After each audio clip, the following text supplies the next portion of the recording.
Okay, he says we're live. What's going on, everybody? We are here today with Dusty Data.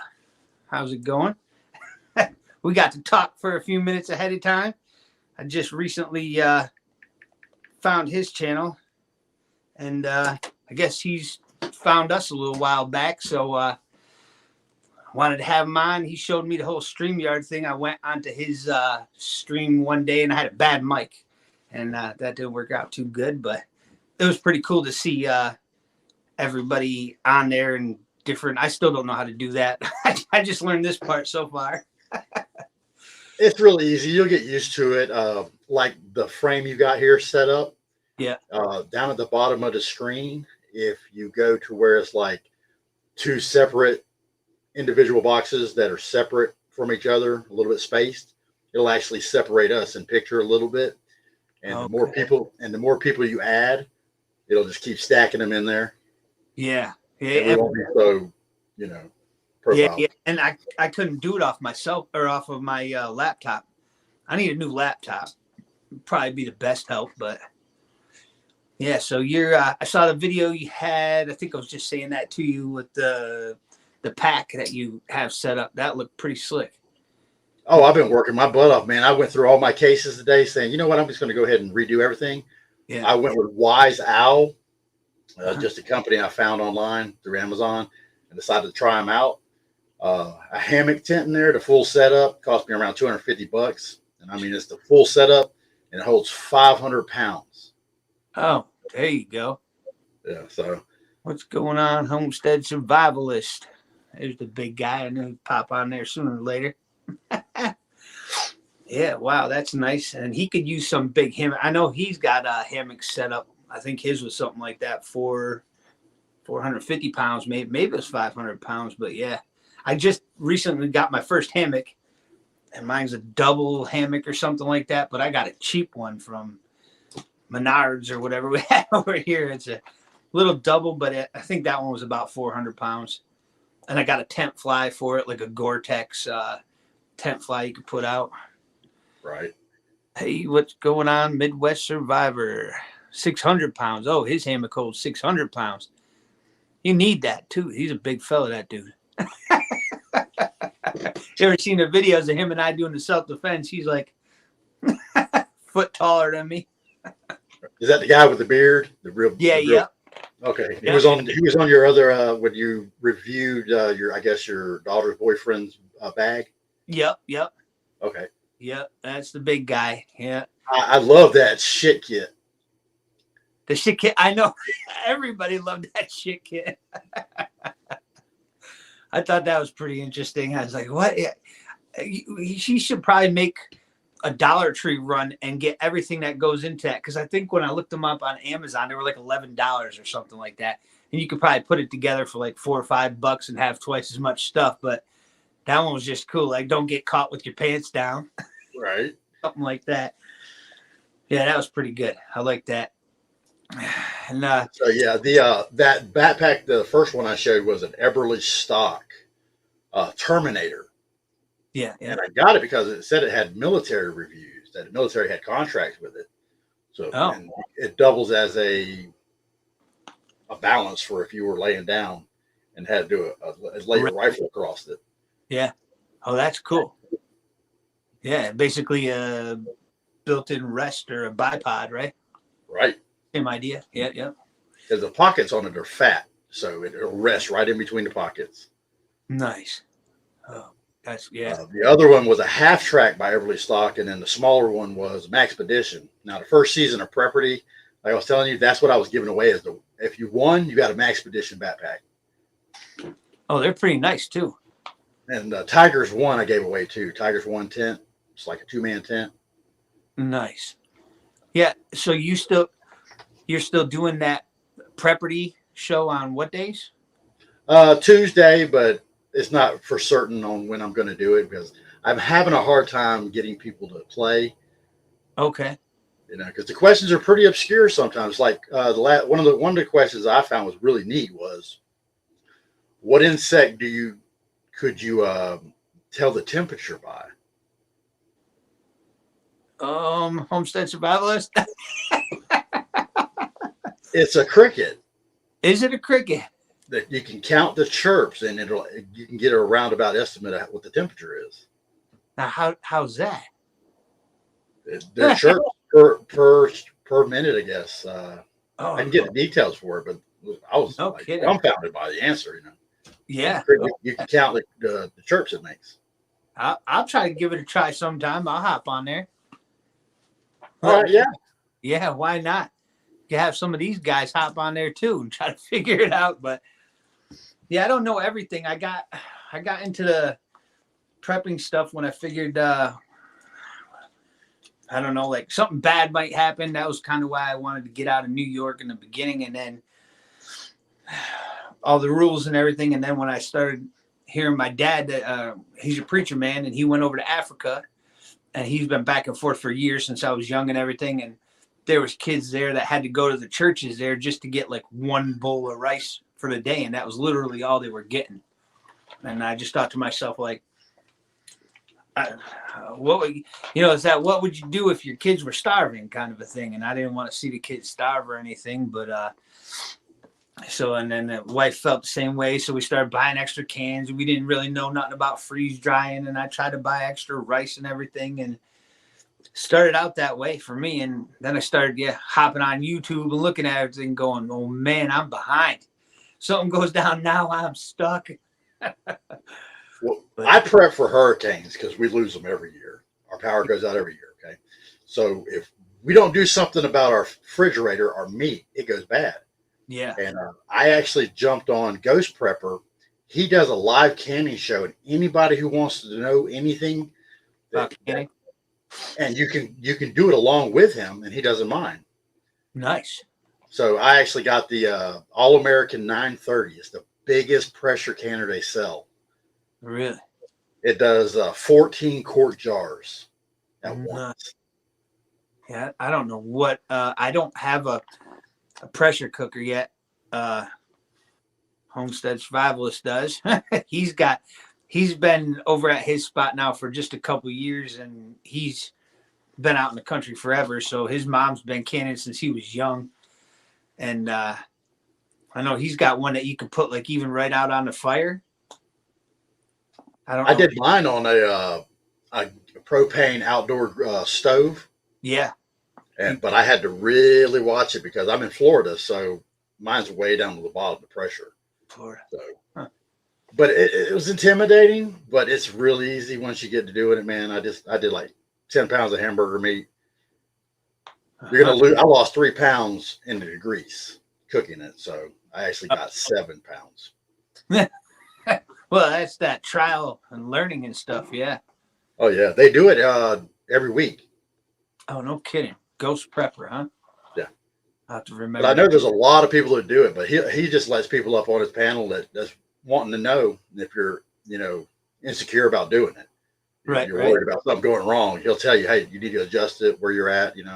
Yeah. So he's very helpful. Yeah. Oh yeah. I'd be nervous with that one. Something blowing up. That's usually. I mean, the 930 is huge. I mean, it is a massive pot. Yeah, big old pot. Yeah. Geez, so you're down in Florida, huh? Oh yeah. Yeah, so not like going down to 7 degrees tonight, like it is here. Oh man, it's freezing. It's 70 degrees outside. Yeah, freezing. 70 degrees. I'm going to Arkansas in the next month or so, visit my uncle, but one of the best ones you can use because the parts handle. Yeah, he said those are one of the good ones. All American. Yeah. Well, it stood up to me because I didn't grease the rim like you're supposed to. You're supposed to put like oil. It doesn't have a gasket on it. It's just metal on metal contact, and you have to tighten down the tensioners, the tighteners on it. Yeah. And I forgot to do that, and it vapor locked. So I had to take a ball peen hammer to it and pound it open once the pressure subsided. Wow. Yeah, that's crazy. That's definitely different. I don't know too much about that. Yeah, and it's fun. It's fun, but if you lose power and you don't want to lose your meat, just can it. Yeah, can it. We're getting into he's got some different preservation ways that he bought a couple books, and we've been more so him than me even. I'm kind of starting to slow down for a minute because I'm getting ready to move in the next month or so. I don't want to stock up too much stuff and have too many glass jars and everything all around. But he's been getting I bought some curing salt, and he's been buying like 50-pound bags of it and stuff. But I'm still getting a little bit in case you got to hammer something into the meat real quick and take off, or to cure it. Yeah. Yep, that's the way to do it. I mean, curing, smoking, dehydrating. I actually got a dehydrator from him, and I haven't really used it much. I'm definitely behind on that. I've been like setting up packs and all the Dollar Tree runs we did and everything, and the Walmart. We've been putting all the stuff into suitcases and bags and packing them all full, because where I'm at, I gotta leave if something goes bad. I'm stuck. But out by the property, there's next to nobody, and a couple of people I know if I got to take off and get out. Are you have any kind of a group you're involved with, or is it just you? Or Just my family. I'm rooted here in Florida. Oh, that's nice too. Yeah, so all my family is here, but I'm half Choctaw, so the rest of my family's on the reservation in Mississippi. Oh boy. So they're already locked down. They've been locked down for centuries. So. Oh jeez. Yeah, we've got a small group. I've got not much family here. Most of our family's in New York on both sides, my wife's and mine. But yeah, we got some good friends. We've got a decent group, and we do a lot of training. So it's not like I think we'll be able to handle something if something happens. I just don't know. Like, what's one of the things you think might be the most likely? Like economic collapse seems to be like one of those things where it's. Yeah, well, yeah. You go back and look at the way the 1920s and 30s were. Yeah. The gangs. I don't think it's going to be so much the Italian mafia no more. It's going to be just gangs. Yeah. Which would be a headache. Right. So, everybody that went to prison, I look at them and say, they're going through gladiator school at this point. Yeah. And they're going to get out. And they've gotten to where they're cunning now. They've learned more. So it's just going to be tough. It's always been tough on people. Yeah. Throughout the centuries. It's really never changed, really. It's just more ways to hurt each other. We know how to harm each other or scare each other. Yeah. But where I'm at right now, I'm not in the city. I'm outside in the county area. So I don't have to really worry about like Jacksonville. Yeah. Miami and stuff like that. I'm like 60 miles south of Jacksonville. I'm 45 minutes from St. Augustine, 2 hours from Tampa, 2 hours from Daytona. I'm in a perfect spot because we have fresh water flowing out of right off the side of the road. Right. That's awesome. We've got a lot of springs here and stuff. A lot of different bodies of water pretty much everywhere. The water's not too bad, but being where I'm at as far as gangs and stuff, that could be an issue, I guess. If I stay right where I'm at, definitely going to be a problem, probably in between the Chicago and Detroit. Well, I'm glad Hollywood did a lot of the movies, but it kind of gives you a feeling, the stronger people are going to feed off the weak, but the smarter ones are going to take the weak people and make them stronger. And like in Africa, they took the kids, made them into soldiers. They looked weak at first, but now they're soldiers. Yeah. Yeah, tomorrow night, I believe, I'm hoping it's either tomorrow night or it's going to be maybe next Saturday. One of the guys that I met, it was a while ago now, is Tackleberry Solutions. And he's like a ex-Special Forces guy. And I've been back and forth with him on a few videos and talked to him on the phone and stuff, and got some of his courses, reviewed some of his stuff.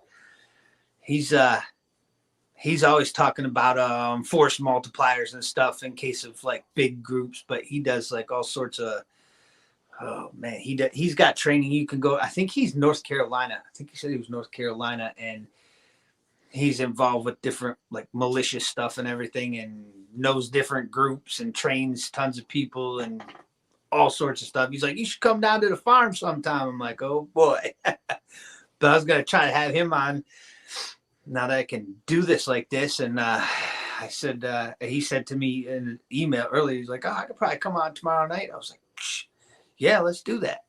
Just to see what he's saying. Hey, there's your buddy there. I don't know if I'm saying it right or wrong. Camp Patton family. Oh, hey, Gil. I can't see the chat. Yeah, he does the Gray Man Prepping too. I've been checking his channel out. That's pretty cool. He's a busy dude on YouTube.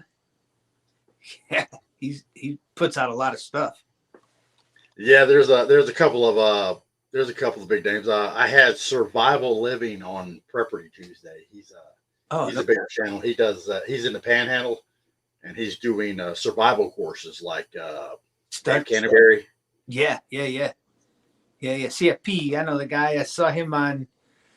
I'm subscribed to him. I've watched a lot of his stuff, and I even saw him on a live stream. I think it was Ghetto's live stream, something like that. Yeah, I've never seen that guy until I started watching your stuff too.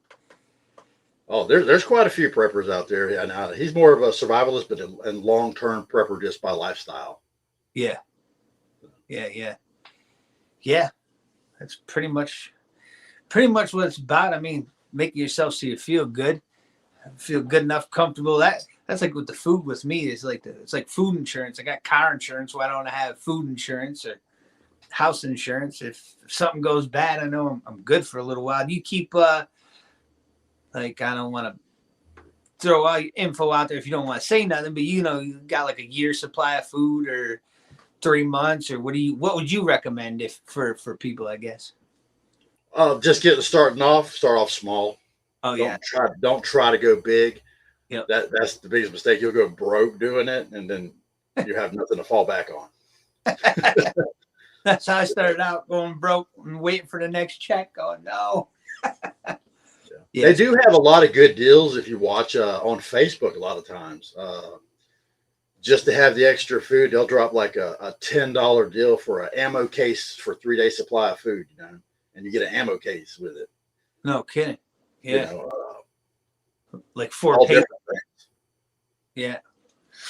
Yeah, that's pretty cool. Yeah, I've been trying to get specific stuff more recently. I'm almost like out of the can phase, especially with moving. And I don't know, I'll probably buy 1 or 2 more things before I leave or whatever. But just to keep me going, I guess. I feel like sometimes like I don't want to get behind. Like if I'm wasting the next month without getting anything, I feel like, oh man, I'm stuck with this currency that's disappearing 15-20% a year right now, and the purchase power is just going down. Yeah, definitely. If you can get Freedom Seeds, the Freedom Seeds too. Yeah. Oh, what's he say? Low at the top of the hour. Then I go live with mine an hour and a half after that. Nice. Going live. That's cool. Backwoods. Yeah. The Freedom Seeds. I've been able to find them pretty much going on AmmoSeek, and you can find different deals depending on what you're looking for, like the AR ammo and stuff like that. I've been, I haven't seen it in so many years. That SS-109. I don't know if you heard of that. 62 grain steel core. Instead of the 855s, they're like a lap round. They're like a light armor piercing, so it's a bimetal. They'll still stick to a magnet. I did a video with it. The 855 will still stick to the magnet, but you could tell with the SS-109, it's just like ding, it sticks. I mean, it's solid in there. They've got tungsten rounds. I found some of them. Those are like the really hot ones, but they're like $100 a bullet. It's more of a, I don't know. I don't even know if you're supposed to own those, but I've seen them. But $100 a bullet. But it was going through all the plates that the 855s and the SS-109s wouldn't. So I mean, it's a hot load, 62 grain. But, a lot of them went pretty scarce real fast last year. 5.56, 223s, 22s.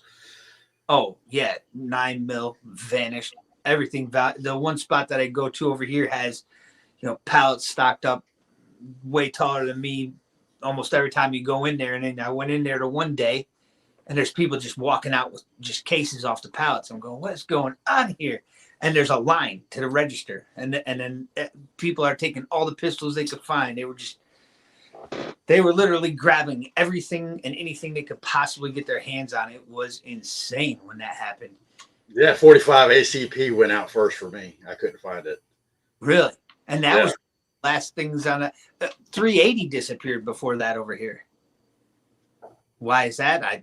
People don't know what they're doing. Oh, it's a smaller little piece, and it's maybe everybody bought them for their wives or something like that. And that's all I can think of. And they always say, give them to the ladies, but you see those things go pop like this, like every time. So you try to double tap or control pair or anything like that. It's like one in the chest, one over the head. I don't know if you can hear it, man. They're popping off rounds around here now. Oh yeah. Yeah, everybody in my neighborhood has basically a shooting range. Yeah. Oh, that's awesome. Of course, because I live like there's an easement beside me, so I'll have to drop mine in the ground. It's the only way I can do it. But nice. Yeah, everybody around here has a shooting range in their yard. Yeah, yeah. That's half the time I'm out blasting stuff off. It's usually at Homestead Survivalist or shot over at the daughter's boyfriend's house. They've got acres and acres. His family's they're farmers. They've got like cows and corn and wheat and bean. They've got everything out there, hay fields and everything. They've got a big family setup out there, so that's pretty cool. But yeah, where I'm at here, if you hear that, duck and get ready to fire back, I guess, where I'm at here. But out there, out by them, yeah, they've got just incredible space. I go hunting over at their houses. I mean, I'll be able to do it at my land now, but it's still more fun to do that kind of stuff with everybody and practice together in teams with some of the exercises. And yeah, that's so much fun. That's cool that you got them all right around you like that. Yeah, that's nice. Freedom. Yeah. Yeah. You'll know if something goes bad, huh? Everybody will be shooting before it even gets to you. Yeah, we're pretty free here, pretty much no big problems. We're not, I told the sheriff one time, do you ever plan on coming door to door? It's like, that'd be the biggest mistake I ever made. Yeah, we talked to the one out here a couple different times, and one of the instructors, the pistol instructors that we know that we do the concealed carry training with, we talked to him about it, and he's like, that's a suicide mission. If anybody got the orders to do that, he was like, well, I'll take whatever they give me to go do it, like an MRAP, and I'll bring it home with me from my house, because I'm like, you gotta be kidding me. But yeah, they pretty much said the same thing here, suicide mission. Yeah. It doesn't matter. I mean, if you just keep coming through, I mean, even if you lost one or two people the whole way through, I mean, they'd be down to nobody in a few blocks or a few miles or something, Yeah. Because we're not a criminal society here. Yeah. You go down to the city, yeah, but in this county, no. Yeah. We have a shooting range downtown that's next to the bank. Oh, nice. And then the courthouse, so. Yeah. That is awesome.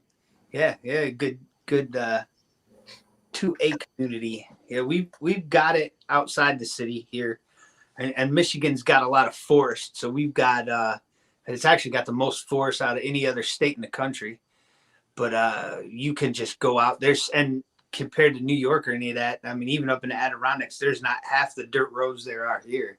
This is like wilderness out here.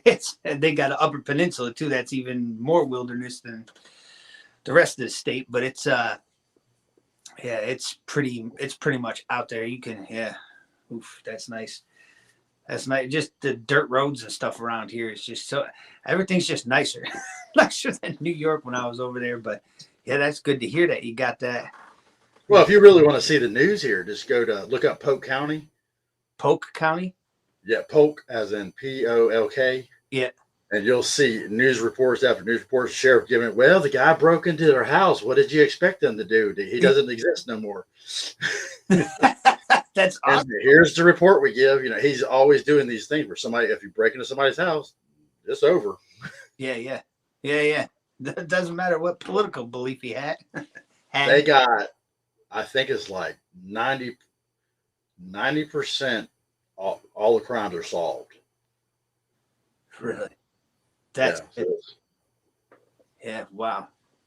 Yeah, you guys got a better governor than us too. Your governor's a little bit more freedom oriented than the one we got over here right now. We got a rough one. She's just pretty much, I don't know what to do. Whatever the federal government says, we're going to do it. I'm like, you got to be kidding me. But it's election year too, so we get a chance at that one. Oh, don't kid yourself. Don't trust any of them. They'll sell us out in a heartbeat. Oh my God. Yeah. I think right now what's happening is with the stuff going on, we're promoting, instead of you going and getting the hokey pokey. Yeah. There's a treatment, but it's still up to you. Yep. The schools aren't even mandating it here. Yeah. You don't have to wear nothing. You don't have to do nothing. Just go to school. Yeah. We never shut down. Yeah, I know. Yeah. Yeah, it cost us here pretty bad. It definitely did. And we don't have people like liberals around here. They don't last long. That must be nice. You're going the wrong way at Walmart. Oh, so you want to be stuffed in the freezer? Okay. That's awesome. Yeah, we got, depending on where you are here, up by like the Homestead Survivalist and Good Evening George Washington.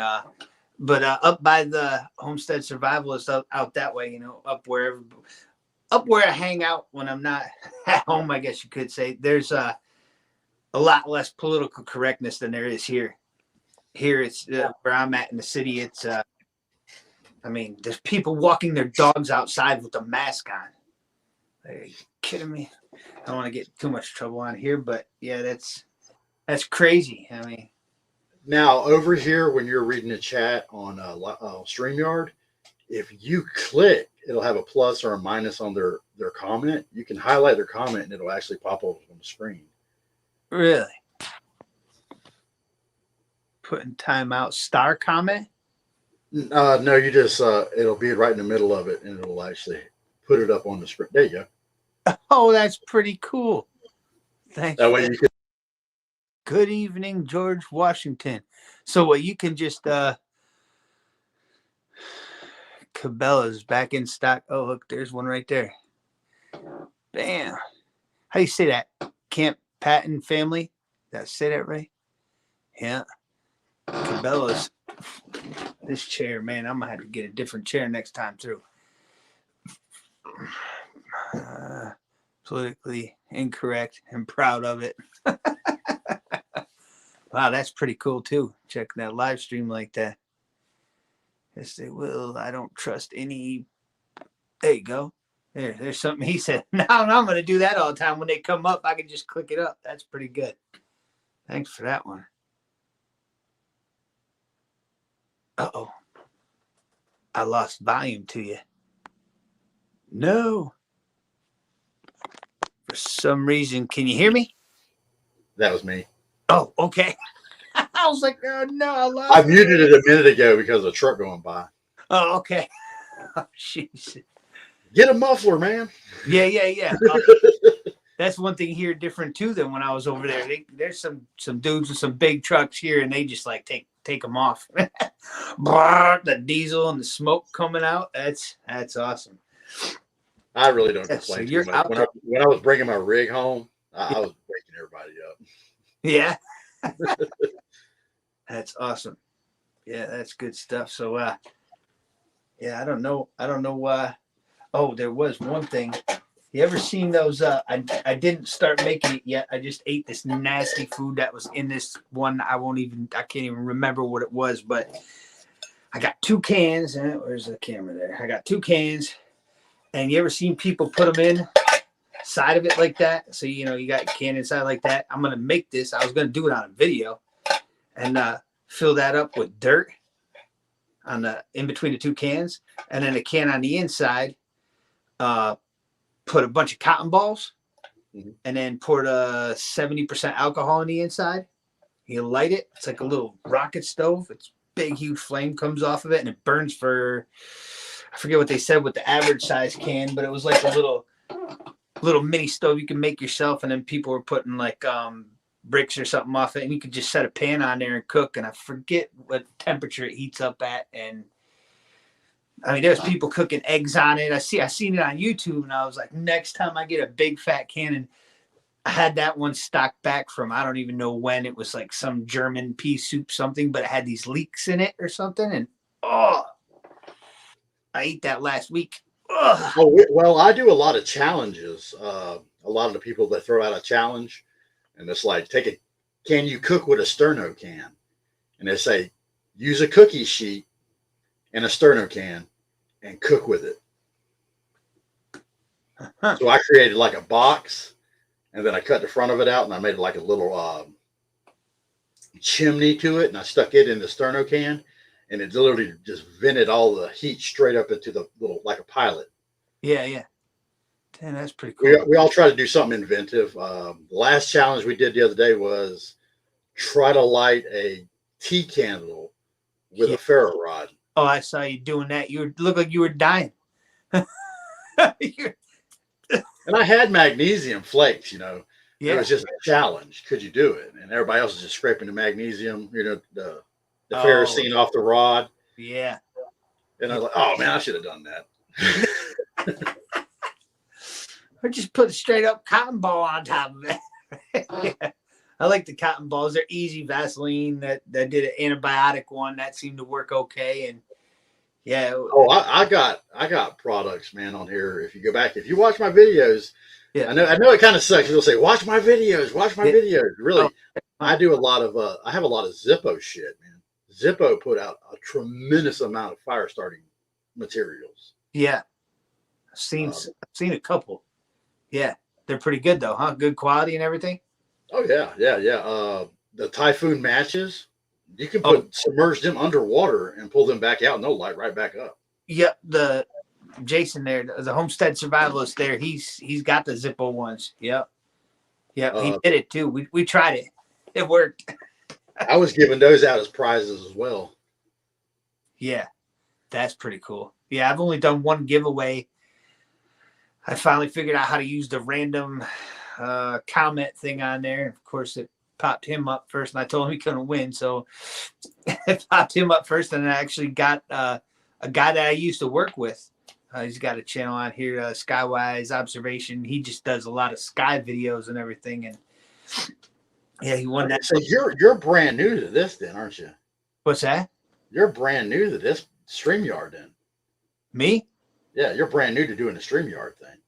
This is the second time. Oh, okay.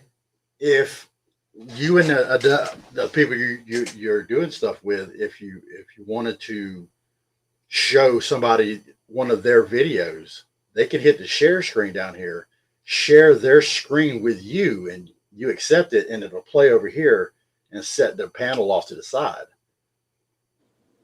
Okay, so you want to try to do that? Well, I was just saying, there's so much to do with this, you know, because you can even do your own video intros on here. Oh, okay. There's a lot of stuff on here you can do, man, because I like your channel, man. Yeah, thanks. Yeah. Everything I've seen so far in yours, yeah, I like watching. I'm glad we bumped into each other. It only took a pair of brass knuckles. That's behind the bag, but either way. Oh, you've only got one?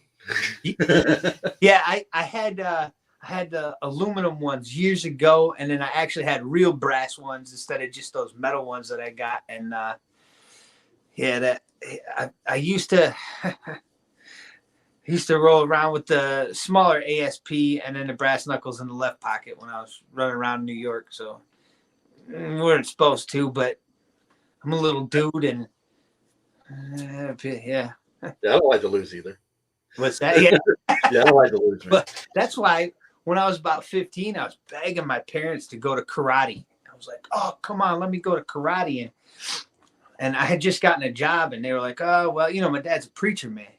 So it's like, "Oh, well, and I'm like, no, but it's to protect me." And finally, somewhere in there, I had enough of my own money. I went down there, and that just because I knew, I'd gotten into tussles my whole life over there, and I'm like, sooner or later, I'm gonna get beat.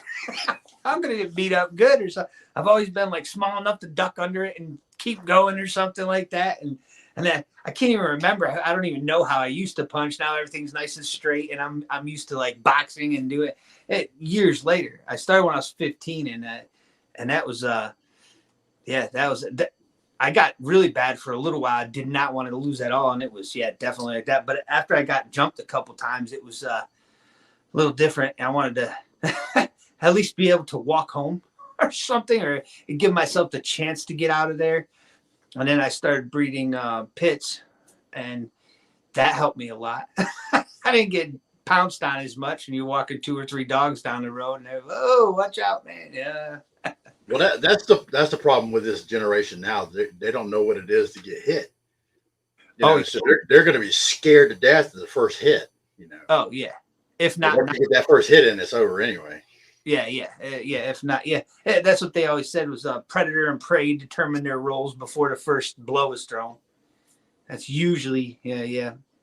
I still get a lot of people that are like, "Oh, what are you gonna do? Hit me?" That's like, maybe. Try not to get arrested ever again, lose my pistol permit or anything like that.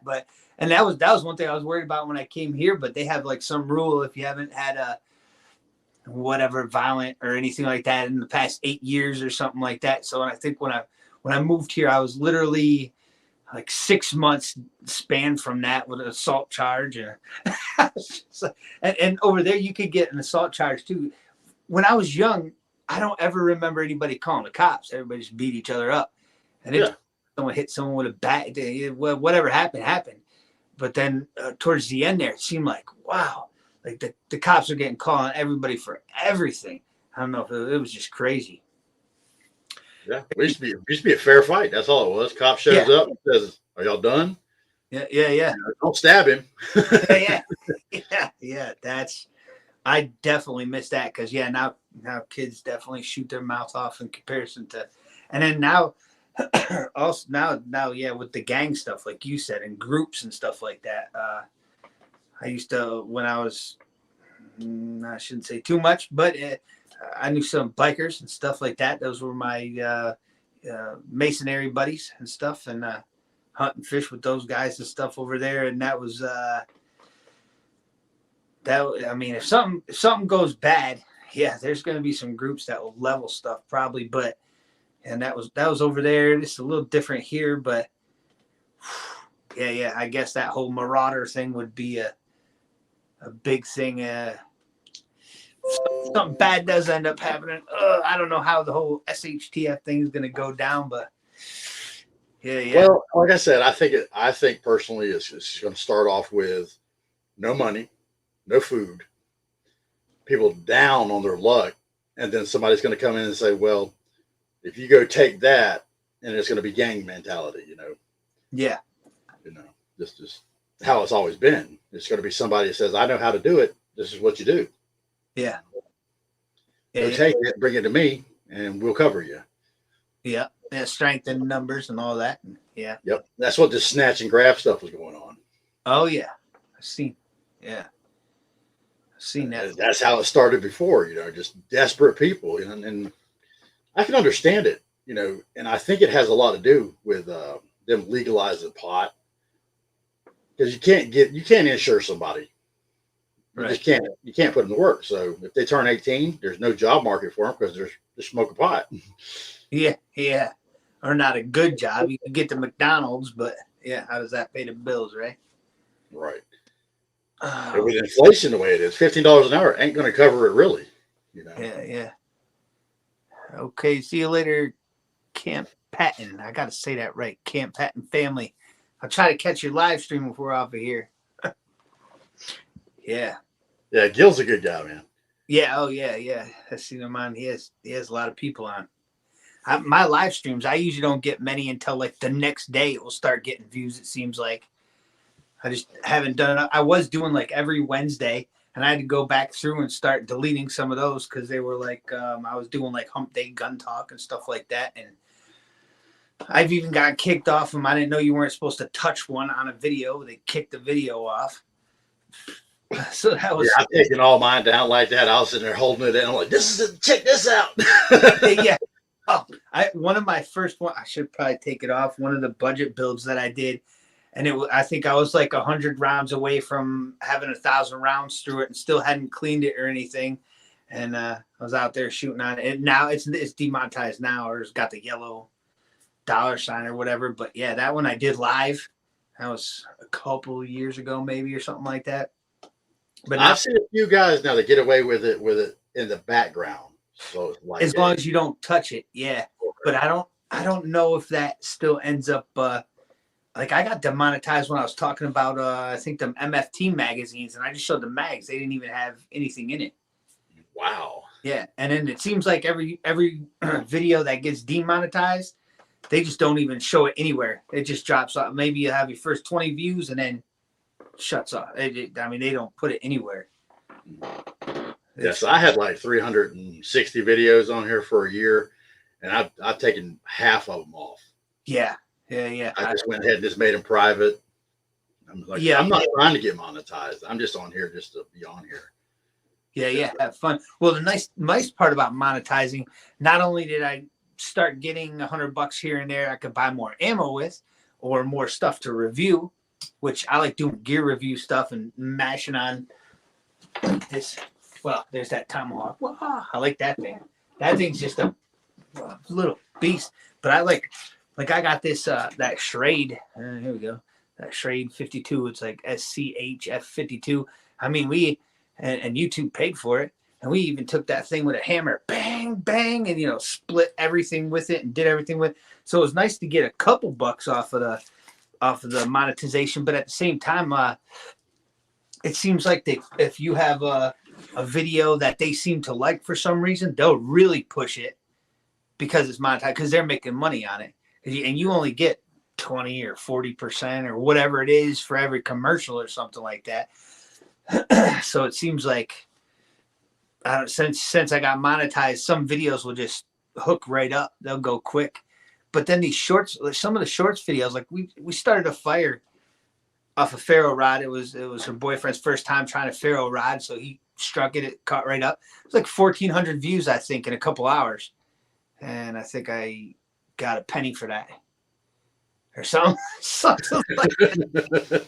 It was ridiculous. But then I had like that other one that has like 1 million views on it. You could get $30-$40 a month off just a one video. But now with the gun stuff is no good. Probably just saying that word it's probably not good.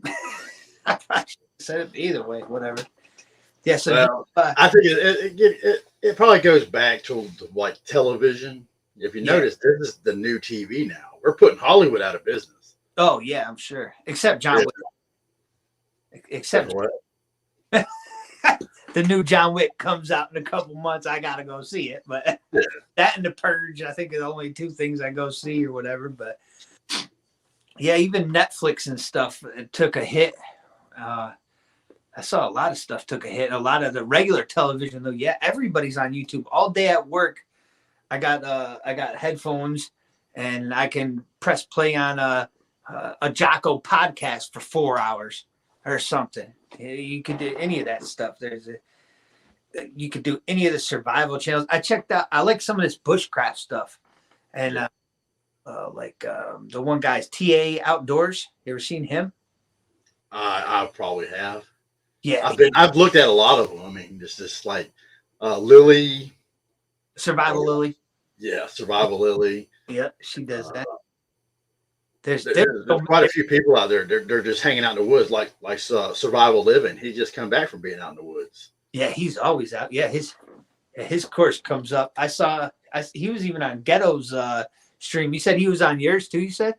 Yeah, right after he was on Ghetto's, he got kind of he was drinking, and then he went over and played he played the game, and he won the game. No kidding. Yeah, he was pretty intuitive about the survival stuff. Yeah. Like one of the questions was about hyperthermia. the temperatures of what temperature you're going to get hyperthermia at, core temperatures and stuff. That's pretty much what the game show's about. Yeah, that's awesome. Yeah, I'm north of Ocala. Ocala is the next. Marion County is the next county over. I'm right near Ocala. I go play there a lot.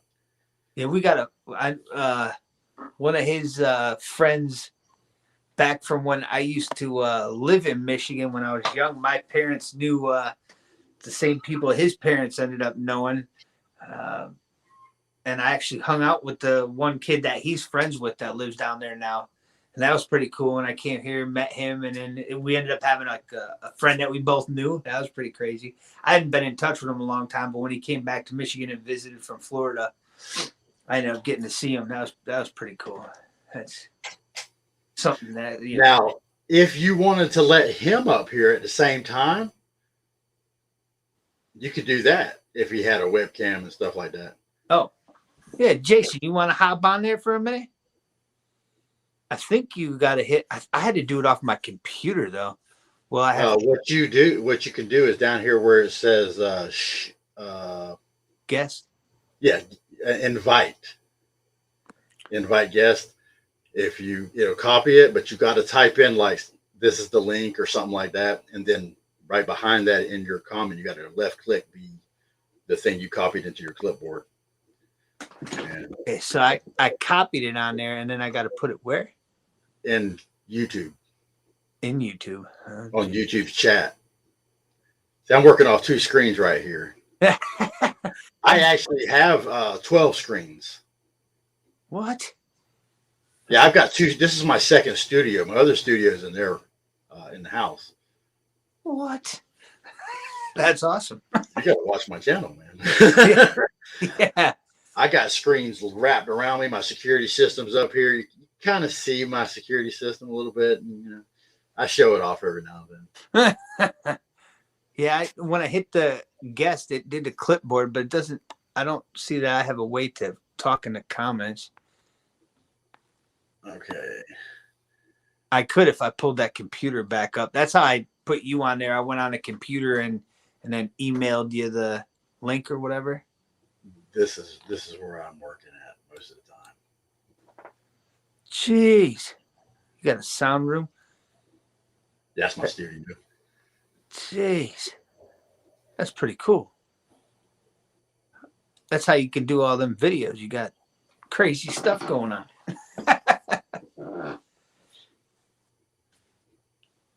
Wow. Yeah, man. That's hooked right up. There's property. To bug in or bug out. Yeah. Oh, no kidding. Team 1, Team 3. Oh, you can leave it as a back green screen idea, huh?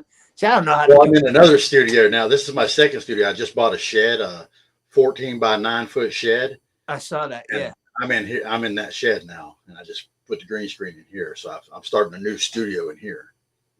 Oh, jeez. Yeah. So you just do the YouTube thing all just for fun? Yeah.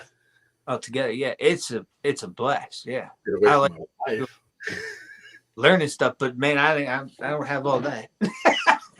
Oh, it's easy. It's just push and play anymore. It's not like you got to know anything. You just buy it. Right.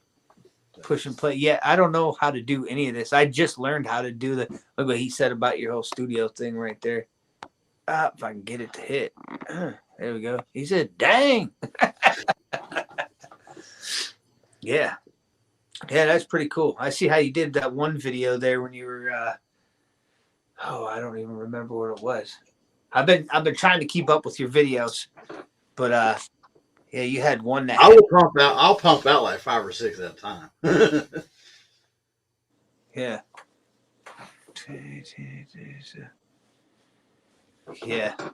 Yeah, so it's man, that's awesome. I don't even know what else to say. Yeah, that's cool. Well, if you ever need any help, man, I can advise you on where to get, like, if you want to do intros and stuff like that. Oh yeah, definitely. Yeah, you got my email if you ever wanted to like email something like here's how you can do thumbnail art or something like. I don't know how to do I don't have a clue. Once in a while, I go on that typography or something like that and put like writing on my video. That's like as crazy as I've gotten so far. Oh, I can make you logos. I can make you logos that are animated. You know, Adobe I bought the Adobe program. It's $20 a month. Yeah. And it gives you the ability, and it shows you how to. It just does it for you. You don't have to actually do anything. Say, "Oh, I like this one." You know, this is pretty color. Yeah. Oh, it's silver. Yeah, bullets. Bullets. Yeah, that Adobe Pro's good then. Yeah, you've got a lot of stuff on there. Adobe Premiere. Yeah. Premiere. Okay. Yeah. Yeah. Oh, yeah. Real good. That's like editing or something. Yeah. Yeah. And making videos, and I mean, you can really make a pretty good video. Really? Yeah. Yeah. I combine my telephone too and other programs, and incorporate it into the video, and then use the Adobe to edit it. So I'm using like 4 or 5 different softwares. Right. Yeah, and all I got's like this cheap old. I can show you. I mean, this thing's. I got like this HP. Where is it? Some cheap old laptop that barely turns on and takes forever. So everything, pretty much all I do is a phone. Pretty much, I'm just rolling around with a cell phone. Hey, it ain't no big deal, man. Don't be embarrassed. We all got to start somewhere. Yeah. Well, I got a Geisley AR though. I mean, priorities. Right. But yeah, that would be something. I was just talking to her too, saying I need something better as far as a computer goes. But to see how you put your videos together and cut stuff and add stuff, and I mean, even like with the dogs the other day with the shield, and that was awesome. And then the music too. The music's cool. I thought you'd get in trouble though. Everything I've heard, I know they've got. I'm not monetized. What's that? I'm not monetized, so I can put anything I want on here. I can talk about anything. They ain't gonna do nothing to me. Yeah, you won't get a strike or a I had 25 channels at one time. What the hell, dude? That's awesome. I was the dark prepper and dark days preparedness, and I was just trying to keep creating. I was trying to get into the prepper community because I like gear, man. I love gear. Yeah. Oh, gear drives me nuts. Yeah.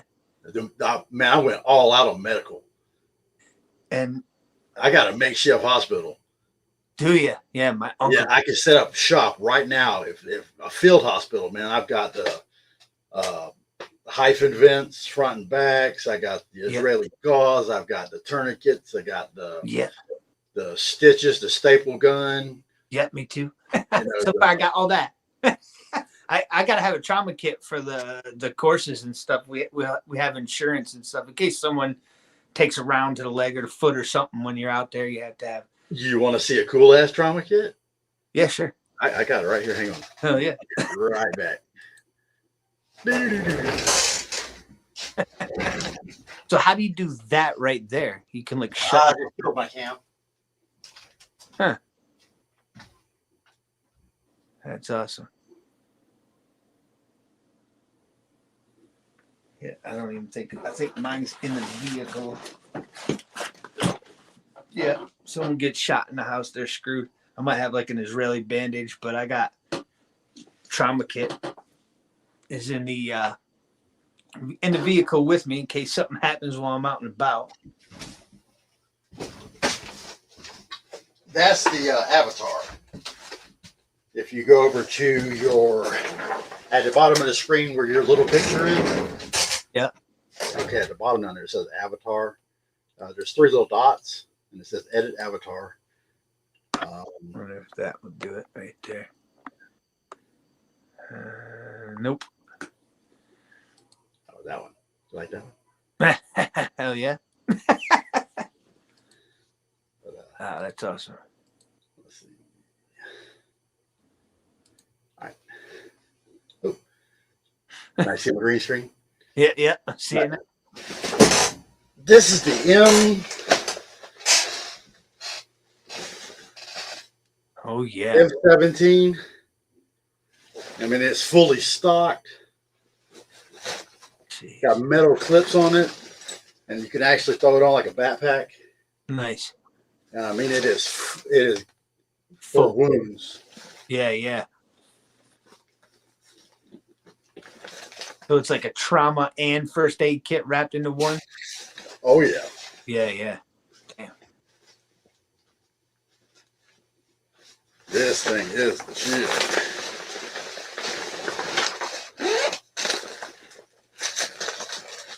Got your field dressings.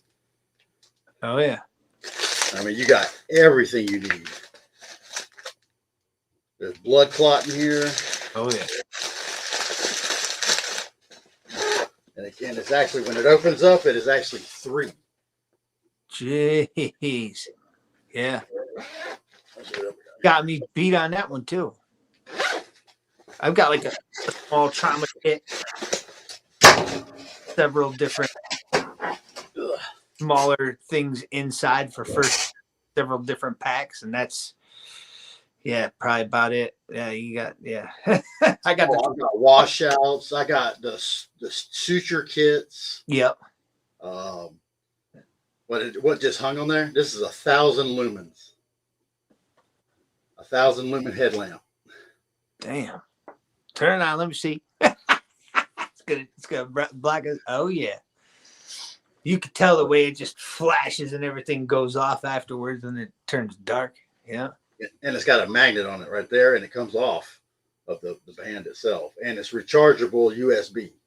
Ooh, that's nice too. And it's water resistant because you have to unscrew it here to get to the USB port. Right, it's on the side. What brand is that? Nebu. Nebu. Uh-huh. I got it at a truck stop, the TA. No kidding. Yeah. I got a lot of stuff at the truck stops, man. Fire extinguishers. Yeah. You know. Yeah. That's one of the questions too. Do you have a fire extinguisher? Not in the room right here. The one next to it. The kitchen. I got one in the kitchen. I think I got one downstairs, and I might even have one up in the attic. I can't remember. Do you know what it is? A, B, or C, or D? Yeah, I got the general one. I think it's a dry chemical, and I think it did multiple. I think it's a regular one. Yeah. Well, some of them are for like fuel, like gas. Yep. Some of them are for wood. I can some of them for electrical. That's part of the Prepperty. You know, when I do the Prepperty show, I get people involved with, hey man, this is kind of like knowledge you might want to know. Yeah. Oh yeah. Yeah. I got the one I could use in the kitchen. I was like I think it says it will do like grease and gas. It was a general one. That one there, and I do believe it's the same kind downstairs too. Down in the basement, I got one, but now I was giving full first responder med kits away too. It's $100 value. Most of the stuff, if you won Prepperty in the first season, everybody got $100 or $150 value prizes. No kidding. Oh yeah, I would. With the whole kit was like the stethoscope, the blood pressure pump, blood clot, the diabetic juice. You know, I mean, it was a big bag. No, it was a trauma bag, first responders kit. Damn, that's awesome, dude. Gil actually, that Camp Patton, he won. Oh, did he? Yeah, he got one. He did. Most people do a review on him. Yeah. Oh, that's awesome. Well, I mean to plug myself like that, you know. No, that's good. I want to check. Fun. I'll try it. I'll probably get smoked in the first round. All I know how to do is hurt people, really, and think ahead of time, kind of tactically, and have some sort of strategy to the madness. That's about all I got going. Then that's why I need food, because I don't know. Okay, what's the hardest bone in the body to heal, or what's the hardest break? Hardest to break? No, the hardest bone break to actually heal. Maybe the femur. What type of fracture? Oh. Yeah, what type of fracture is the hardest to heal? Hardest to heal. It was the femur? No? Well, you caught me off guard now. I don't know the answer. I had it for a second. And I was like, oh, wait a minute. Yeah. A compound fracture, I think it was. But But when you're playing the game, I've got the list right here of what the answers are. I'll sit here with all the answers. Yeah. But I have other people working the show behind the scenes.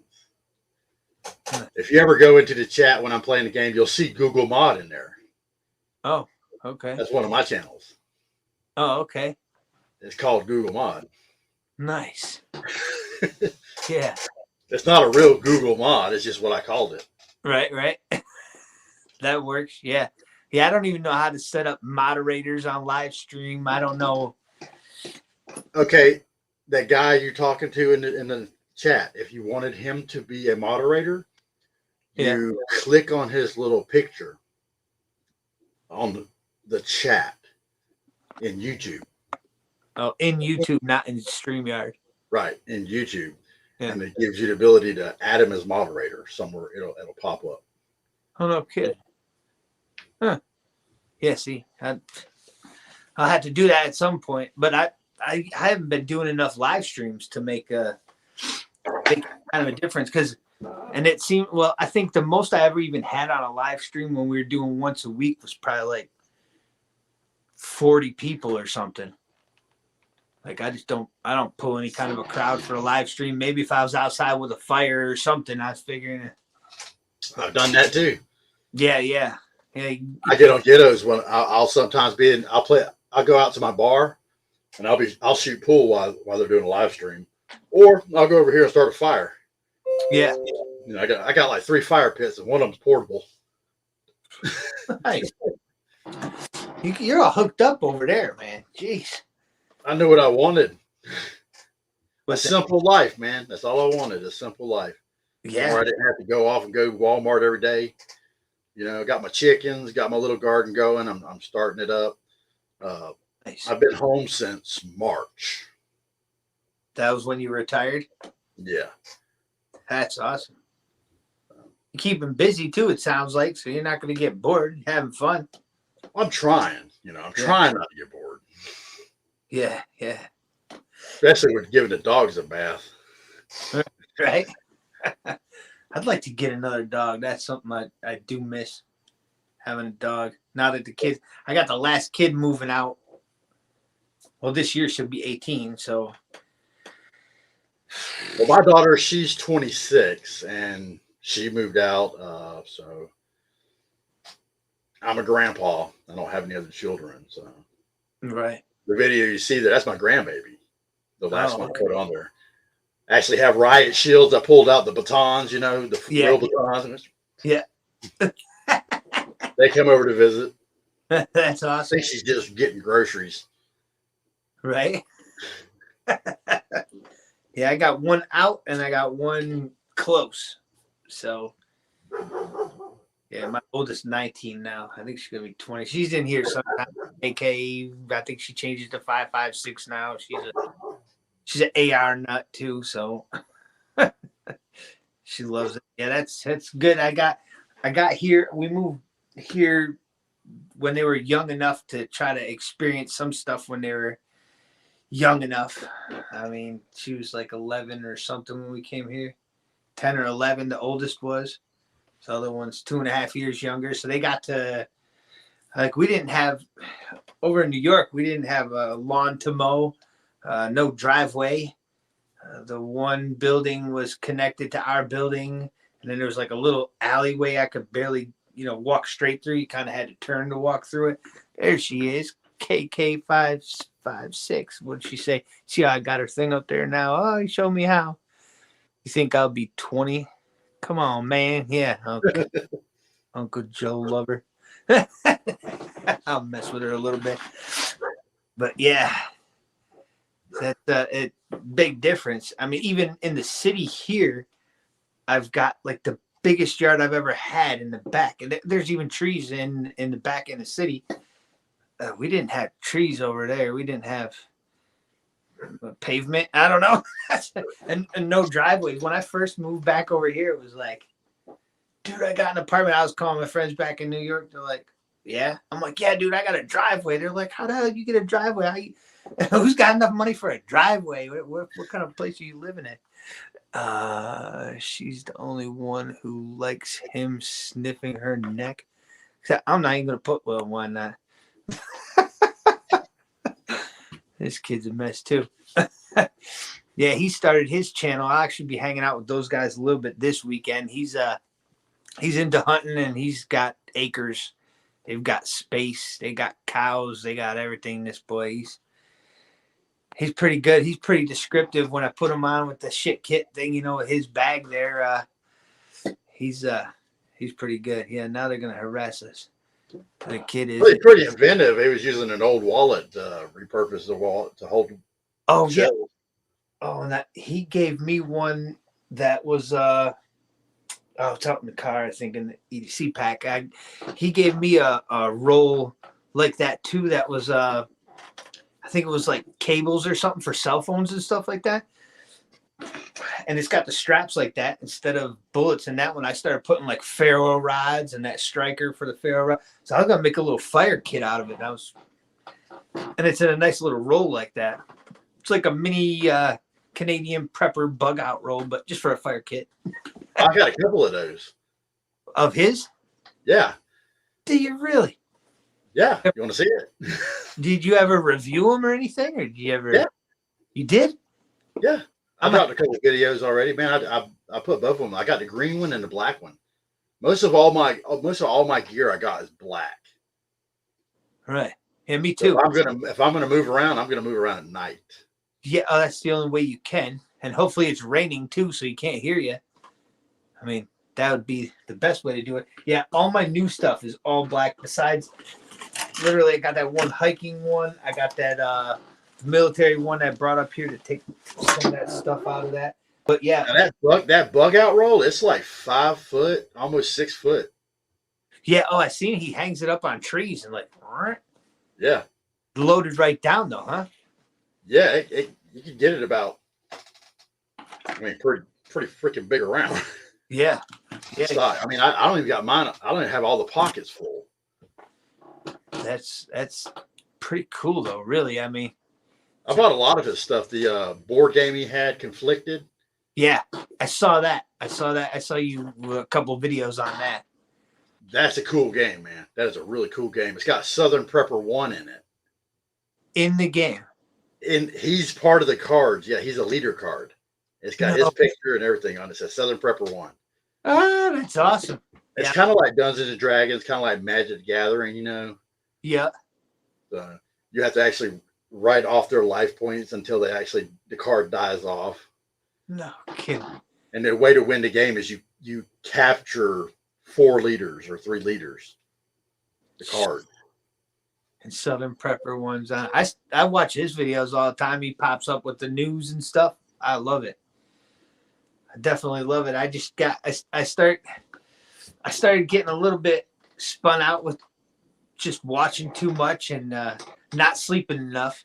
And then with the overtime coming back, and I started getting wound up when I put that video out and I was talking about stop worrying about the things you can't control, because I was like, I'm winding myself up so much over this. What happens if this, that, and I don't like to keep everything in one spot. I'm not as confident and comfortable like where you are. You've got a better area around you than I do. I know I've got to go. I can't hold the place. I could probably turn my neighborhood into Iraq for a few minutes, and it would be a mess real quick, real nasty, and then I'd get firebombed or something and get burnt out, and I'd lose half my shit anyway. So it's like I'm better off just trying to go early. I did a video about that, saying because everybody's like, well, how do you know when you go? I said, I don't know. When it gets too bad, I'm just leaving, and then if it's too early, you come back.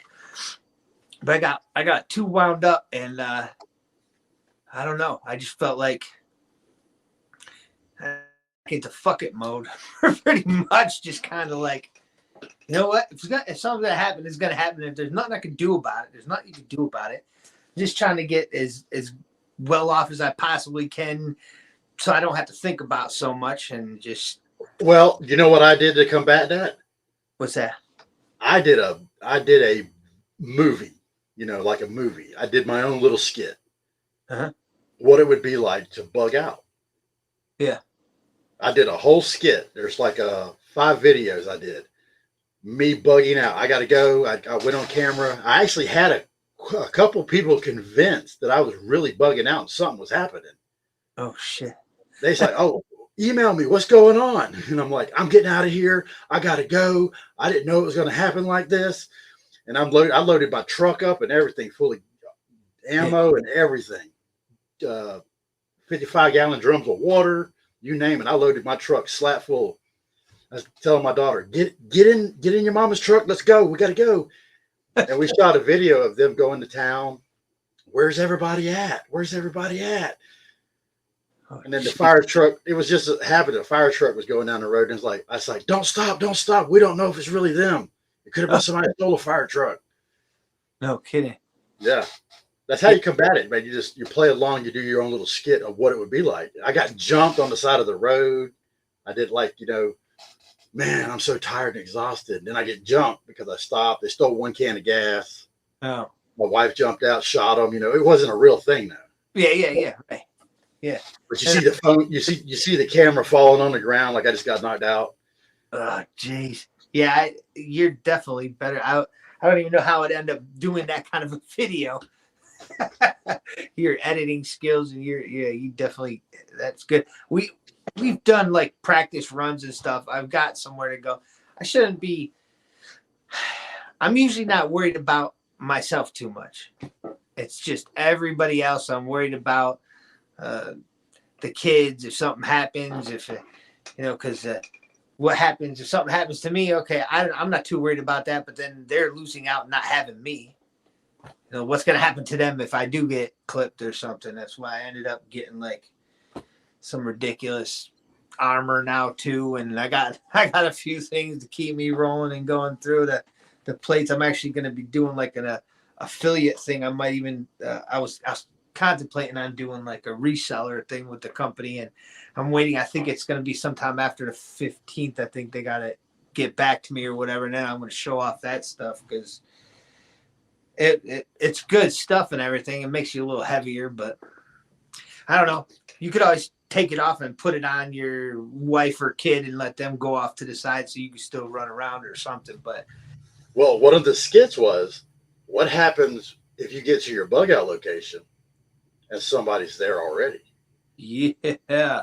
Because I did a skit like that. I pulled up to the driveway and I'm like, oh shit, it looks like somebody's here. Yeah. I called that video "Guns Out at the Bug Out." Oh, nice. I had to clear the bug out location. I had to go through. Yeah. You got any night vision stuff or? No. Just my security. Yeah. Jason there, Homestead Survivalist guy there. We had watched a video on like a Fox. Damn, I can't think of the name of it.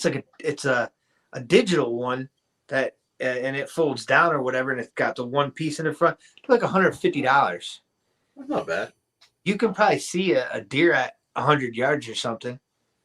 It was pretty good. My uncle, he's big time, this dude, but he got a Pulsar. Have you ever heard of those?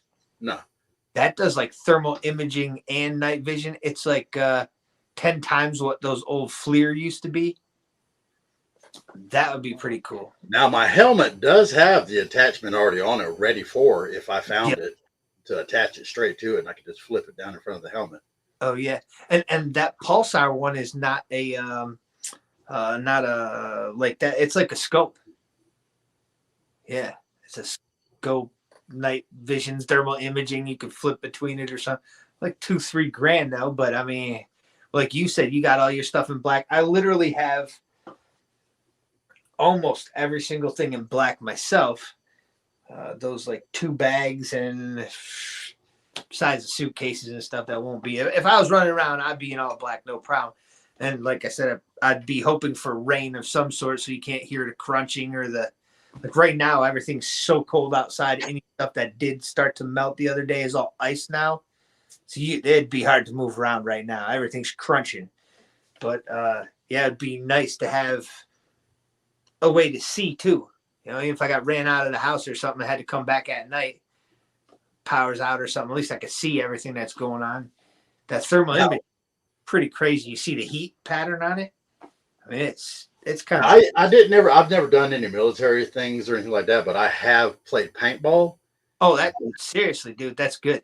When we played paintball, I just used to take these little alarms that go on the windows from the Dollar Tree.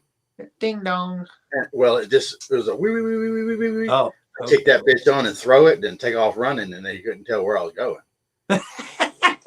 can't hear you. Right. Yeah, that's awesome. Yeah, I didn't do too much on the paintball. I did. I got airsoft, so I did a bunch of airsoft stuff. And the one sheriff guy that we train with, he does airsoft. I forget what he says. He shoots in the one spot every single day.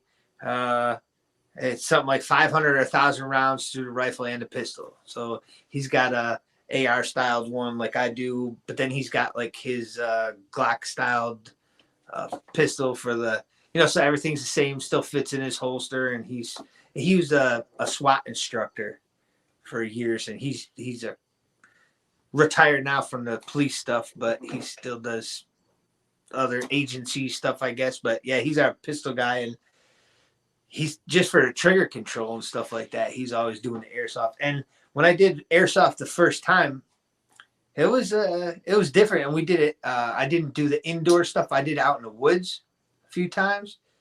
Yeah. I mean, indoors is insane. Insane. That's just crazy. Because my daughter was 10 years old, I took a bunch of kids out into the woods, and then we found the house that was abandoned. Huh. So I told a bunch of people to go up in that house. We already knew it was abandoned. Go up in there. We're coming in. Go up in there and hide. And me and my daughter kicked in the front doors, 2-story house. I said, okay, well, spot me. I'm going upstairs. You could still buy distraction devices. Uh-huh. It's like a flashbang. Looks just like a flashbang. Yeah. They use the CO2 in it. You pull the pin, you chunk it, and it just expands until it pops. And it's like 80 decibels. Oh boy. Just enough to disorientate and run in. Yeah. That might not be bad too for a prep, huh? I got them. Yeah. That's what I got them for. If I have to flee where I'm at, I'm pulling the pin and dropping it and running. And it's black. You wouldn't even know it wasn't. Now how much, maybe we shouldn't talk too much about that out here. How much, you said it expands and blows out? Yeah. It's just like a plastic container, but you couldn't tell it's plastic. Like a Mylar or a? Oh, it's a hard plastic like. So it's like one of the ones I saw maybe online. Yeah. It's called a Valkyrie. Yeah. And you get like 10 of them in a case, but you just have to keep replacing the bottom. Right. The trigger mechanism, you have to actually set it yourself, and you screw in a CO2 cartridge into it each time. So, and the CO2 is what blows it out. Yeah. It just fills up to the point to where it just pops. Oh. Damn. Yeah. I'll do a demo on it, man.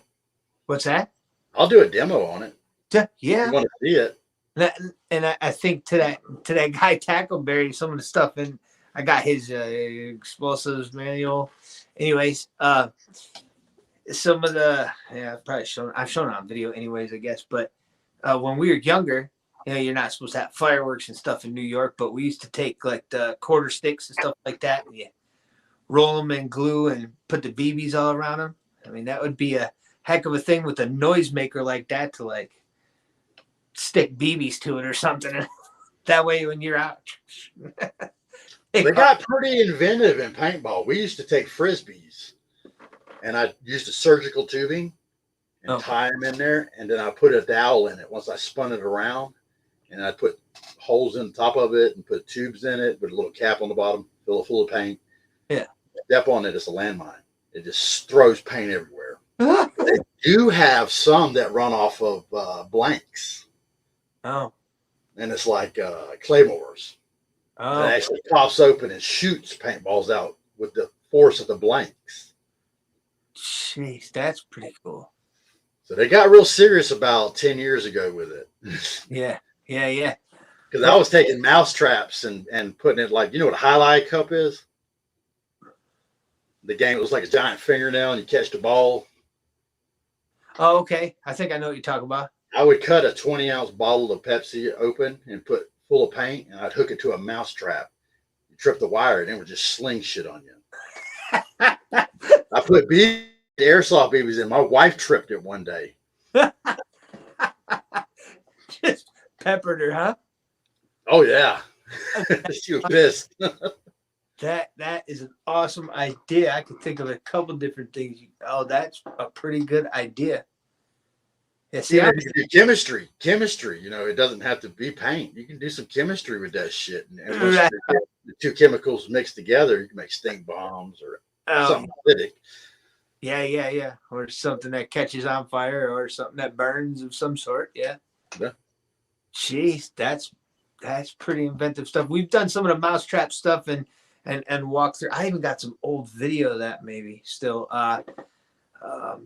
You walk through trip wire and it snaps the glow stick and stuff like that. Some perimeter stuff.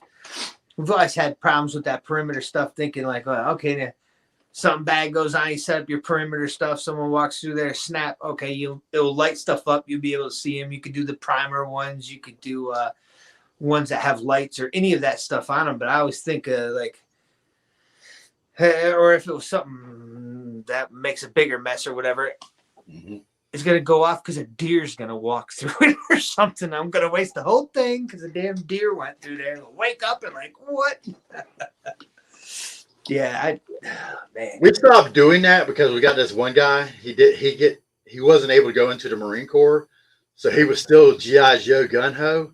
Yeah. And he started drinking Budweiser or Bud Light one night, and then we come back the next day to play paintball, and he done sharpened sticks. What? He's like setting booby traps. I'm like, man, you gonna take this shit down, or we ain't playing no more. Jeez. I mean, he's like, well, I got carried away. I'm sorry. It's a game, dude. Yeah. It's good practice though, because I mean, a lot of the people, and I had to take the airsoft one down too, because that just came up yellow with everything else this past month or so. But everyone else always sits at like the one town up north of here a little bit. They've got like a range inside their town too. It's like literally right on the edge of town. They got a range out there.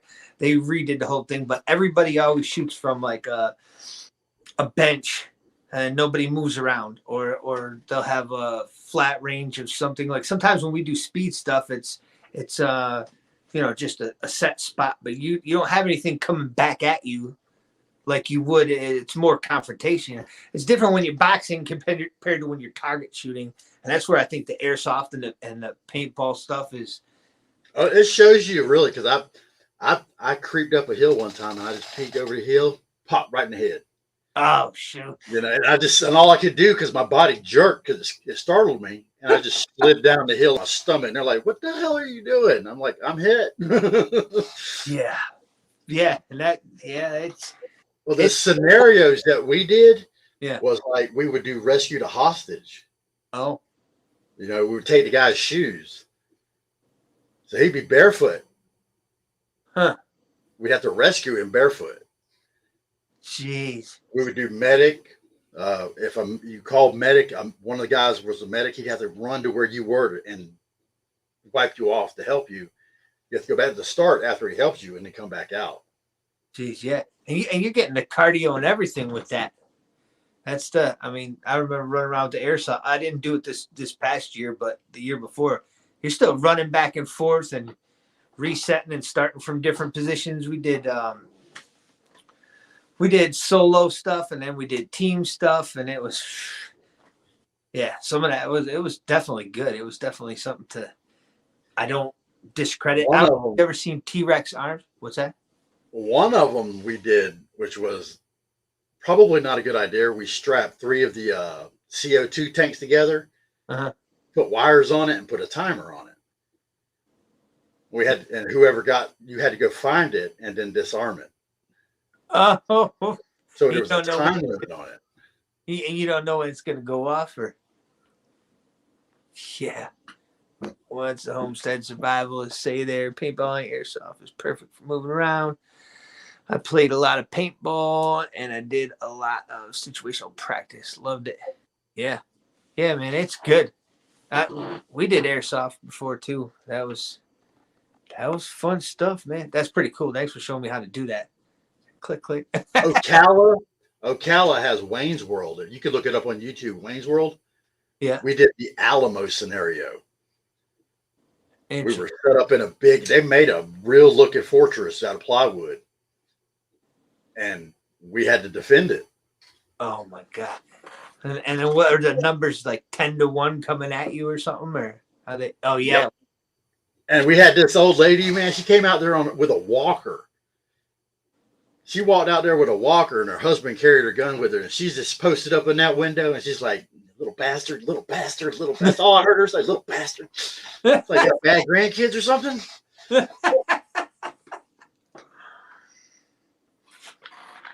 That's awesome. Had one guy with a remote control landmine. So every time you walk by him, he just pushed a button and it would just blow paint all over you. One of them had a bazooka. They had tanks out there, which was like armored vehicles, like go-karts and stuff. And the only way to disarm it was with a rocket launcher.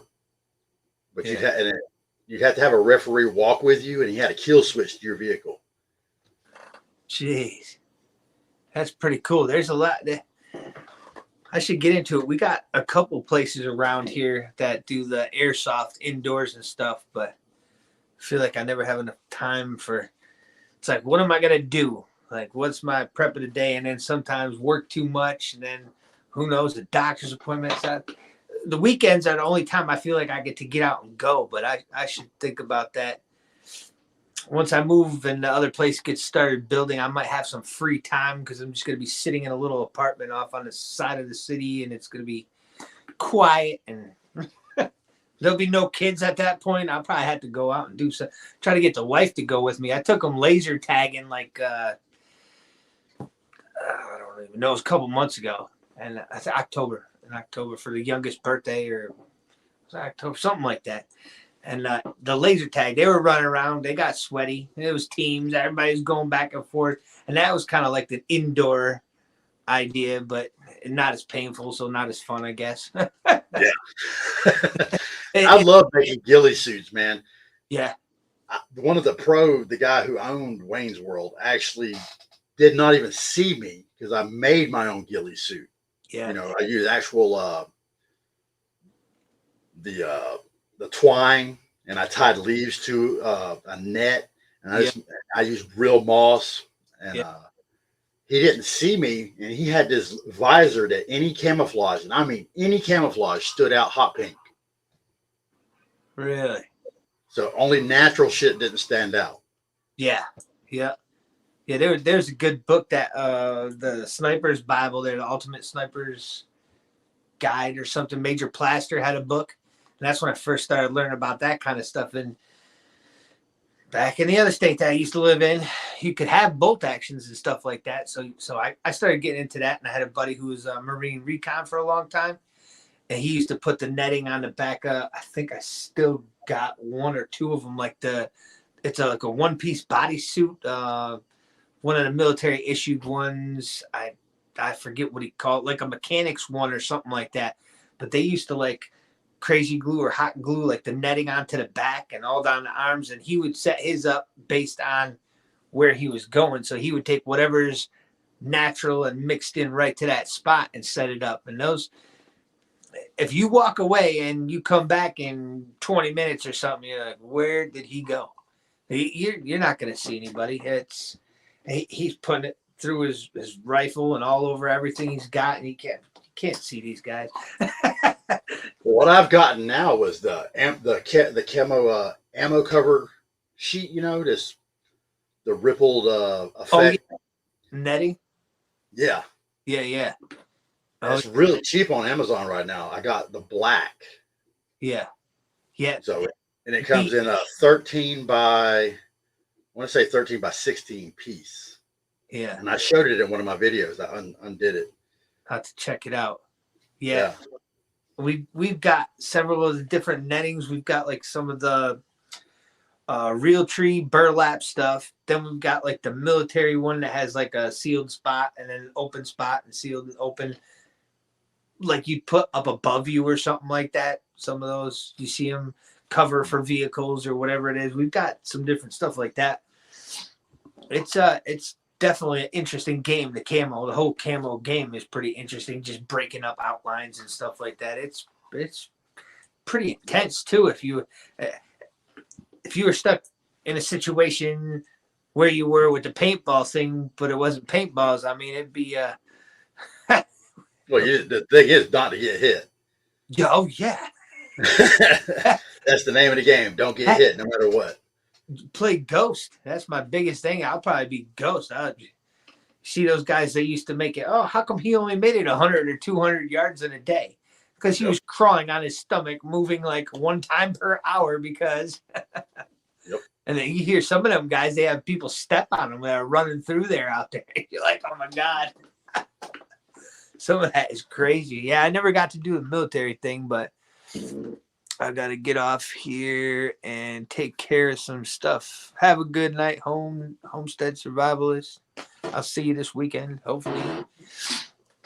But yeah, that's I never got to do the military thing. I got to do all the fighting stuff, but I had a couple buddies that were a little older than me, and then I got a few friends now, and just tried to be like a sponge and suck all that stuff in. But yeah, it could go quick on even an airsoft game. I mean, if you screw up, you're gone. Or paintball, I'm sure is pretty. I only did the paintball like once or twice, and that was outside, and there was barrels and stuff, all different stuff to hide behind, and there was no real. There's a couple guys online. You watch some of those airsoft guys. They're like big into it. They've got like everything. I see some of those, and have you ever seen T-Rex Arms? He's he's got I got my battle belt set up. I got one of his holsters. He's like a Kydex guy, but he does insane training, military stuff, everything. This guy's like, it'll be like low ready, beep, bang, bang. And, he went right from rifle transition to already hit with the pistol. And, the group is like, it's like eyeball shots and everything. Well, he had a guy on from, I think it was China, as a matter of fact. And the guy only did airsoft, never shot a real anything before. And he wanted to see how it translated into shooting a real one. Well, he had always shot the ones that had the recoil. So he got used to some sort of a recoil. And this kid could shoot first time out ever, never shot a gun before. They took him out. And ping, ping, ping, ping, ping, ping, ping, ping. You're like, oh my God. Just the practice. Yeah. Some people say it's bad because, you get used to if it hits a branch and it flies off, well, you didn't hit the guy. But in real life, that would have been probably good still or something. But yeah, I mean, I've had stuff deflect deer hunting before. So I don't know that it's with shotgun. I've never shot deer with a shotgun until I moved to Michigan, but it's still the last deer I shot, it was on a New Year's Day. I was smoking a cigarette in a broken tree, and I was at the top of the tree where it broke. And this dumb deer just walked underneath me while I was smoking a cigarette, and I'm like, "You just want me to eat you?" And I had a 20 gauge, single shot 20 gauge with a 22 under. Oh yeah. Savage. And I had a slug in it, and I just went, boom, wow, right between the shoulder blades, and that's all it wrote. Right there, and I'm like, yes. Yeah, I would have tried to Rambo that thing, hopped off with a knife. I see. I'll tell you a quick story. My buddy's family had a cabin that was out on the edge of. It was just north of Massachusetts and Vermont, and New York hits right over there, and their cabin's like right on the edge where Vermont was. And it's hunting camp, and you gotta come out with us. I'm like, okay, cool, I'll come up sometime. So we go up there one evening, and we pull in. It was just starting to snow, and their cousin's up there rolling around in the driveway with a deer. He's stabbing it. Well, I guess he shot it with a crossbow out the window or something. He went out to go get it, and the thing jumped up, and he didn't want. The dude's in his boxers. You gotta be kidding me. Damn. That's a story. Oh man. Yeah, that was my buddy's cousin. It's a I want it moment, I guess. I want it bad. Yeah. Oh, you got to really want it for that. That is insane. Yeah, there was some crazy stories over there. Yeah, that was. Yeah, I like to hunt. It's okay. It's not bad, but I don't know. It's Y'all good. got bigger deer than we do. Florida has small ass deer. Okay. We Yeah. actually have the smallest deer In the state or in the country. in the world. In the world? Yes, they don't get no bigger than a freaking cat. Huh? No shit. Look, you can look it up. It's called a key deer. A key deer. Yeah, they're an endangered species, and they do not get big. They do not get. They get a Walmart bag stuck on his horns. Huh? It pretty much covers his head. What? I never heard of that. Oh yeah, they're Key called deer. key So deer. I shit you not, man. it's not a whitetail. It's called a key deer. Yeah, key deer, and it's the smallest deer in the world. That's crap. I'm gonna check that out after. That's nuts. A key deer. I never heard of that before. I've seen some of those little ones over in Africa. Those hunting shows where they're shooting them. Those little guys. I forget what they're called, but they're small ones that bounce. Whatever. Yeah, these are super small. Super. You think Yeah, I mean, alligators and stuff would get them down there? No. like I said, the deer here. I've been all across the country. The deer Yeah. here are small. Jeez. Yeah, my daughter and her boyfriend there, they got some this year. I mean, like the one was an 8-pointer. He wasn't like this. He was like, big old rack on him. Springbrook, he says. Springbrook. What are you talking about, boy? If I could poke it up there. Springbrook. No, he said key deer, I think he said. Wait, key. Yeah, key deer. It's down in the Florida Keys. Yeah. Huh. I'm gonna look that thing. I gotta look that thing up. I'll do it later. See here. Let's see. Fiance, she says. Oh. Sorry about that. Fiance. I keep forgetting. I don't know, man. For me right now, this is like I've been up for like 20 hours or something. I'm not. Hey, what are you drinking? Death Wish? What's that? What are you drinking? Death Wish? Me? No, just Dr. Pepper. I don't even drink coffee. I quit drinking the alcohol a few years back. Oh, Death Wish is a coffee. Yeah. Supposed to be like the highest caffeine content. Octane in it. Yeah. It's the good stuff. Oh yeah, I don't know which one. He says that was the African deer I was talking about. I don't remember which one it was, man. It was like some little thing that bounced around. I always wanted to shoot one with like a 308 or something, cannonball that little deer. I don't know why. I would have mounted them or something, but I know you probably wouldn't get any food out of them really. But I mean, we got probably maybe about 30 pounds of meat out of the last deer I killed. yeah, that's pretty small, huh? Yeah. It's like the hindquarters. That's the entire deer. That's the back strap. I'm talking everything. Jeez. Yeah, Hey, Midwest Survivor, what was that last one that you got? How much meat was it? He might say something on there, but yeah, theirs were they got some decent sized deer. The one guy at work got I can't remember what it was. 16 point or something like that. This thing just had a massive wide rack, and I forget the meat he got off of that thing. I mean, the deer looked like it was lifting weights. It was just huge. I forget. Like I said, I've seen them across the country now. I've seen some big ass animals. Yeah. I mean, elk. I used to run elk all the time in Oregon. Oregon. There's herds of them. Jeez. The only place there's moose really in Maine.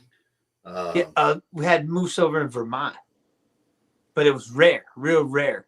I seen one or two out at that cabin where I was actually talking about. That was like right on the border, and we went down through one of the trails or whatever, and we saw a big, and it didn't have it was a female, it was a cow or whatever, but huge, like jeez.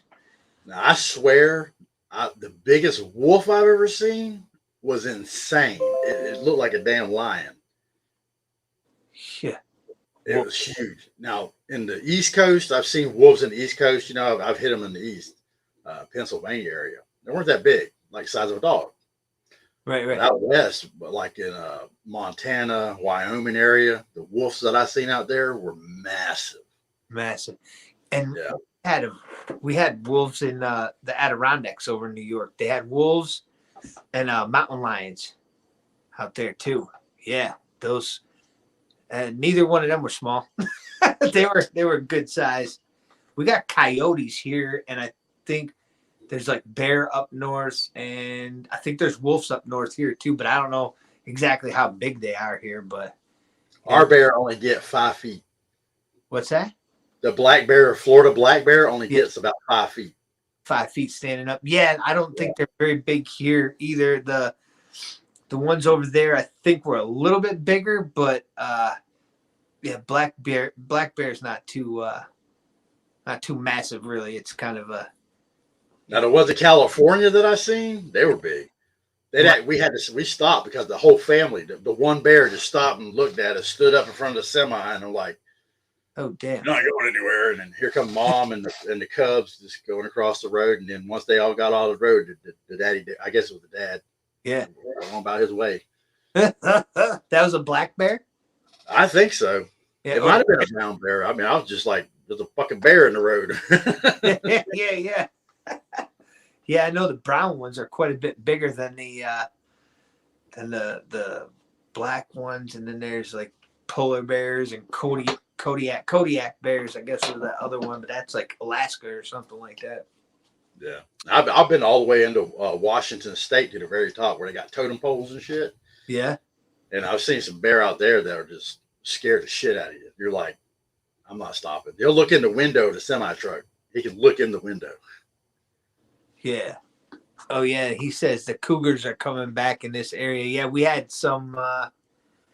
Well, from me about 45 minutes, maybe an hour, 45 minutes, an hour. That's been coming from north in Michigan, coming south, and then someone's someone's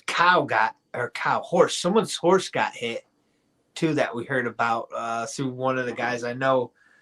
They have horses out there, and they came out and someone said, "Oh, it must have been coyotes," but it had like straight up right down the back end of it. So I'm thinking, yeah, that was probably a mountain. They call them cougars in Michigan. They call them mountain lions in New York. I don't know what you want to call them. It's a massive cat. It's a big cat, big tail. We had up in the Adirondacks where her sister used to live. One of the 4th of Julys, we went up there, and it wasn't too far from the Canadian border.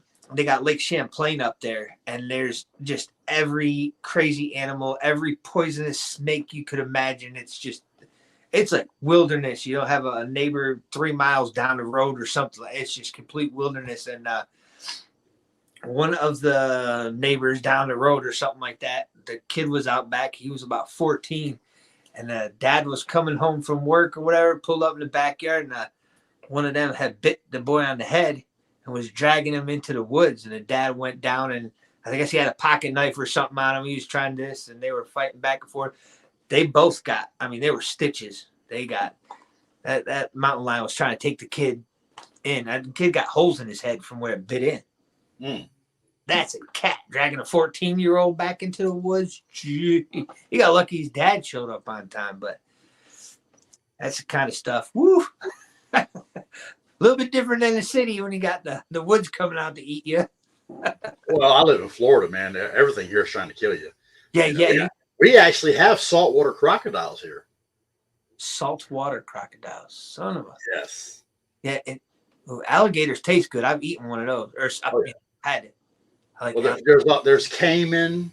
We have caiman, alligators, saltwater crocodiles, and now we got methigators. You got what? Methigators. What's that? That's when the people spill their meth into the water, and the alligator gets all methed up. I figured there's gonna be some shit like that. those fuckers are crazy, huh? Yeah. Uh, if you can survive Florida, just bring money and go to Disney World, man. And even there, a kid not too long ago, a few years back, got dragged into water at Disney World by an alligator. Really? Oh yeah. That's yeah. You guys got poisonous spiders and everything. Oh yeah. Yeah, We got coral snakes, which there's no anti-venom for. coral snake. You got a snake bite kit, the little yellow kit. Yep. Yep. I got a couple of those. The most things people get bit around here is rattlesnakes and pygmy rattlers. Pygmy rattlesnakes only get about 10 inches long, and they don't have a rattle. What the hell? And there's that's poisonous, obviously, right? Very, yeah. Yeah. We had like timber rattlers up north over there. Here in this state, I've seen I'm going on almost 9 years here, and I'm in the woods a lot, as much as possible. And I think I've seen four or five. Maybe this year I saw another snake, but they're like garter snake. That's it. They don't have like over there. We had water moccasins. We had copperheads. We had I think a cottonmouth maybe was one of them. There's all sorts of snakes over there. Over here, nothing. Yeah, not too many. The biggest rattlesnake I've caught alive is 6 foot. Damn it. Yeah, that's some shit. 10 rattles and a button. That's how much rattles it had on it, but it was 6 foot long. You eat them? I was going to use the snake, but my dog ate the skin. I went ahead and trying to salt it. Yeah. Had it pinned up, salted it, and the dog ate it. Did you eat the snake itself, or have you ever eaten a snake? I've eaten steak before, but I didn't eat that one. Yeah, not that one. I mean, by that point, it's that old, that big, it wouldn't taste right. Yeah, tough one. It's like getting too big of a catfish, It just yeah. Oh yeah. tastes right. Yeah. I like catfishing too. I haven't done that in a while. The fishing's all different over here too. Oh man, I can do shrimp, catch shrimp in the river. What? Yeah, we just throw a cast net to catch shrimp. It's seasonal. Huh. That's pretty cool. Yeah, it's really easy, man. You're allowed a 5-gallon bucket per person. Really? Fucking shrimp. That's cool. Yeah. And we have a shrimp festival, a blue crab festival. We get blue crabs here too. You got a lot of stuff down there. The lobsters, lobsters are like, you'd be lucky to get a pound out of a lobster. Yeah. So you got lobsters there too? Yeah. Oh, you get. Yeah. I've never been down to Florida. I think the furthest south I made it to was went through Virginia, but I went North Carolina, South Carolina. I think was the furthest south I got. And then over here I went down, but through Indiana. This year I'm gonna do it different. I'm gonna do like the Tennessee and Kentucky, down through Indiana and everything, down to through Missouri, and I went into Arkansas. Other than that, I mean, the wife's been all over the place. California, everything. She's from Queens in New York, so she's been to all the big city sections. But well, that's what I'm not worried about. During a shift situation in Florida, we got invasive species we can eat. Yeah, there's iguanas here that are just running rampant. Just like out running around. Yeah, they breed like crazy too, because they bury their eggs. You can't find them until they've already hatched, and they're literally invading Miami. And now, for some reason, they're starting to move north. And then you can't kill them now, though. No. Oh, you can. It's open season. Oh, really? Yeah. It's open bite? season. People eat them. Oh, they eat them. Do they bite? Yeah, and what they'll get you with is their tail. They whip their tail around. Whip the tail. Yeah, I've seen that. We got anacondas running wild here. What? Yeah, boas. They go on the shore. Yeah, they're infesting the swamps. Anacondas? Anacondas, yes. Have you seen one? No, but I actually want to go hunt them and the iguanas because there's no limit. Tilapia, blue tilapia is an invasive species in Florida too. They got that just growing in the fresh water? Yep, and it is invading the waters. It's eating all the bass. What? Yeah, Freaking tilapia. How do they get big or something? yeah, and they breed by the thousands. They'll lay like 1,000 eggs, man, and they'll all be spawned. Tilapia aquaponics setup had like Rubbermaid totes.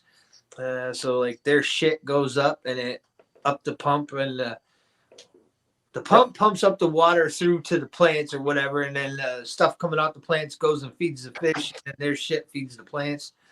And those tilapia were just, I forget, they said you could put X amount of them in a square foot of water. Yeah. You gotta be kidding. But I never seen that they got big.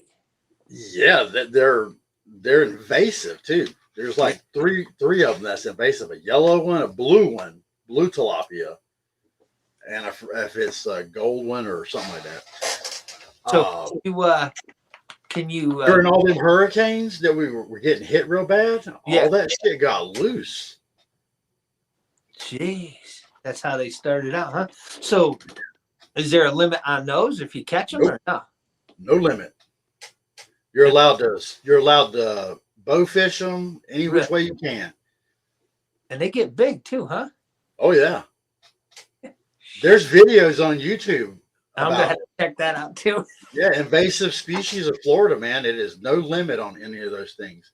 There's there's a deer farm down here, and some of them deer are invasive species because they're not indigenous, and they got loose, and it was open season, no limit. Really? And yeah. And then you guys got the hogs down there too, or? Yep, hogs were invading, and we got monkeys, wild freaking monkeys here. What the hell? Holy crap! And they can't get rid of them. What the hell? The animals are just taking the whole state over, huh? Well, people, I guess they were caring for them, and then eventually they just got loose, and then they bred in the wild, and now they're just running rampant. Jeez. You know, there's a story that it came from when they were doing the Tarzan movies down here originally. The Tarzan shows back in the early 50s, the black and whites. Yeah. They were doing it in Ocala at Silver Springs. Huh. And the monkeys got loose. Oh, shoot. We got one here. It's a squirrel. And we didn't have that in New York that I can remember, I don't think. Well, we got a flying squirrel, a little guy who's got like, a gliding like squirrel. You don't see too many of them. But they got this one guy actually from the city I'm in over here who had gone to China or whatever, and he brought these squirrels back that he really liked that got loose. They're black. They're like jet black squirrels from China. It's crazy when I first got. I don't ever remember seeing them until I came back here, and I was just like, what? Black. I'm thinking rat because we came from New York, and I'm thinking, see that rat just, oh, shoot, he ran up his tree. It was a squirrel. The plants here are invasive. Eisenhower did a canal here, and he brought back this plant from South America, and it's a vine that is killing off a lot of the forest. Really? There's a lot of invasive. Florida's a fucking terrible place, man. Well, anything can live there, right? Yeah, this is their habitat. Like, we're near the equator. Yeah. Rainforest or something, yeah. Midwest Survivor says a guy about a mile from him had cougar prints in the backyard. He's up in the sticks there, but yeah, that's still probably 35 minutes from me. Something like that, but yeah. Geez, you got the trail cam out there. Yeah. Yeah. I wonder if he still has that. Someone I was talking to I forget who it was, has trail cam set up just in case, whatever but he ended up finding a visher. Have you ever seen a visher? Uh-uh. That's a New York animal. They didn't see it here in Michigan. It was someone from down south that I was talking to. It's like a big weasel, but they're mean. Like they'll a visher. I don't know how to explain it. Like a massive mink. He's like a real big mink. You ever seen a pine marten? No. No, this guy's like a If little. I have, I don't know I did, you know. Yeah, he's like When I a. was in Pennsylvania, I was like, look, a fucking beaver. I'm from Florida. Literally, this is where I was born and raised. And when I went truck driving for, that was the first time I experienced other things. And when I seen a beaver, it was like there were so many beaver. It was like we see squirrels. Yeah, yeah. They're crossing the road and shit. I'm like, In Pennsylvania, huh? yeah. First time I ever seen Amish people too. You never seen him? I've seen Amish people when I went there. Yeah. Yeah, But yeah, before that, I've always heard about it, but when you see them, they're like, yeah. no way. Yeah. We Riding a got. horse and buggy, and he's pointing and laughing at me. Yeah. Look at that stupid dude over there. He's driving a truck. Well, I was working for Schneider, so I was driving a big orange pumpkin. Oh, And boy. I had the Schneider gear on, so I mean I had the orange shirt on. He's like laughing at me, pointing and shit. I'm yelling out the window, "That's a sin!" Yeah, we got him down in Indiana, and there's like a small population in the lower part here somewhere. It's like kind of in between Indiana and Michigan border from, I guess, their towns down there. But I think some of them might be Mennonite too, because I guess they're allowed to use power or something like that. So Yeah. they might have a car or something, but they still follow everything else the same, or I don't know. Well, they still dress traditionally. Oh I yeah, guess. yeah. That's what throws you off. Yeah, Yeah. I'm thinking to myself too. Some of the ones that were down a ways, I talked to a couple of them a few weeks ago or something, and like they would probably not even notice if the power went out. Like the Amish, like it would just be like another day. They wouldn't even notice. Like Right? that's crazy, right? Yeah. They just be like, So you got preps for power outages, man? what's that? You got preps for power outages? I have those little solar panels. I've got flashlights. I don't have anything.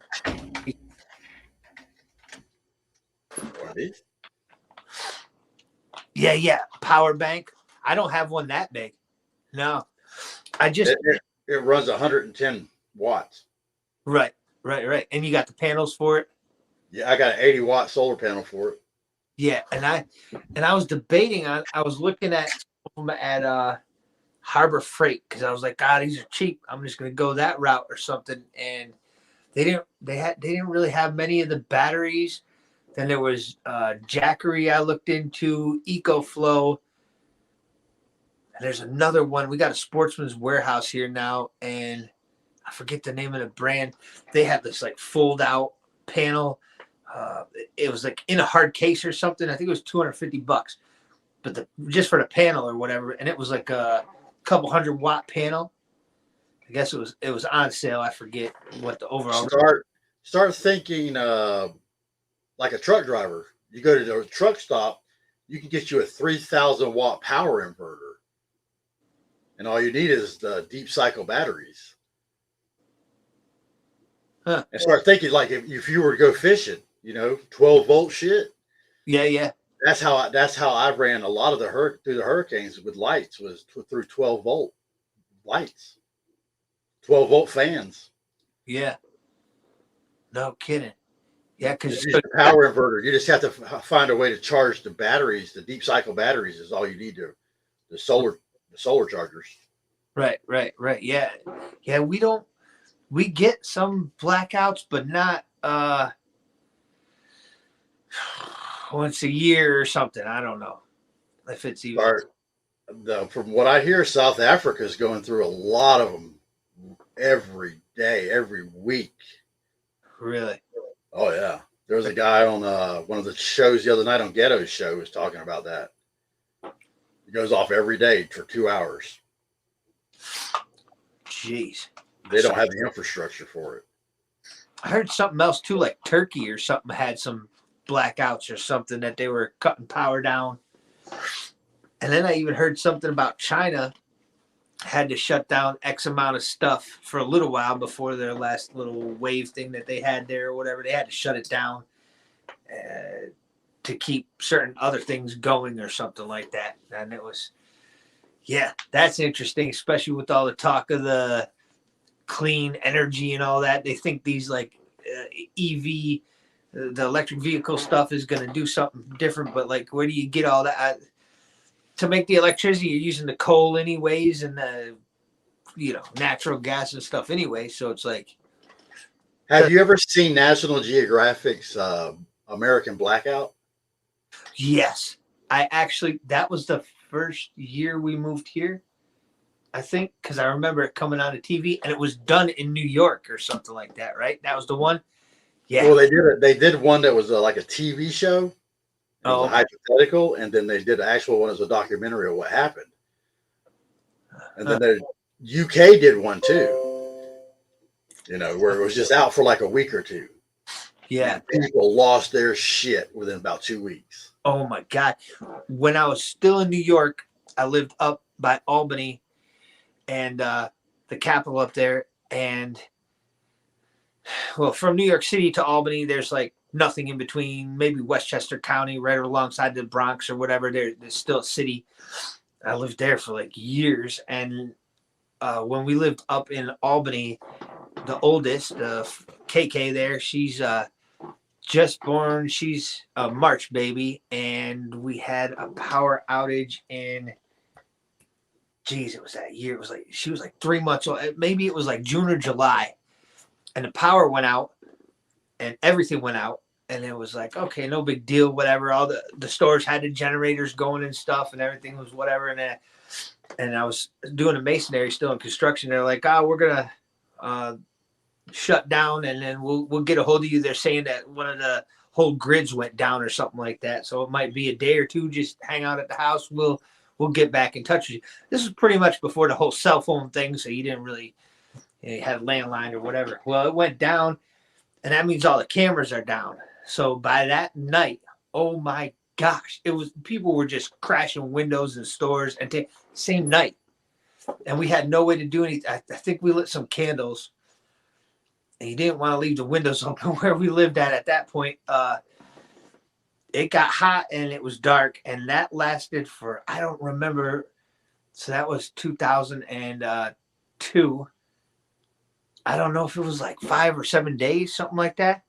But it was chaos, and I used to drink back then, and I had a shotgun and I had a rifle at that time, like a 308, I think, a Bolt, and there was just people ransacking stuff. It was insane. I think I still had a dog at the time, one dog left at that time, and yeah, that was chaos. That was, you had a couple of your buddies come around, and everybody's kind of hanging out in between because it was just. Imagine this one, though.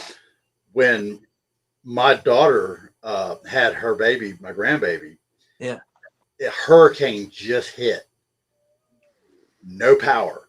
They sent her home. She come home, no power.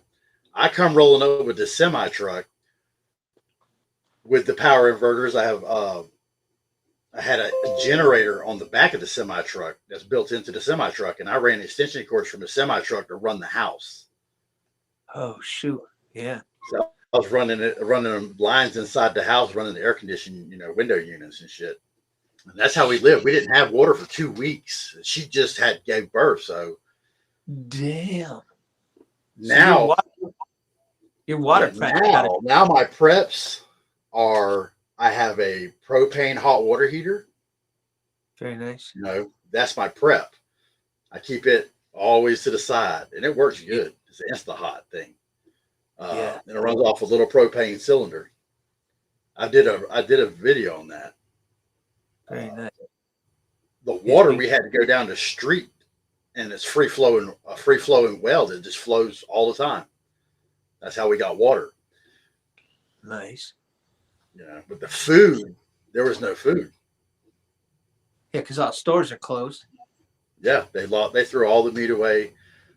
We ended up we knew it was hitting, so we went to Pennsylvania, grabbed all their water, and brought it to the house with us.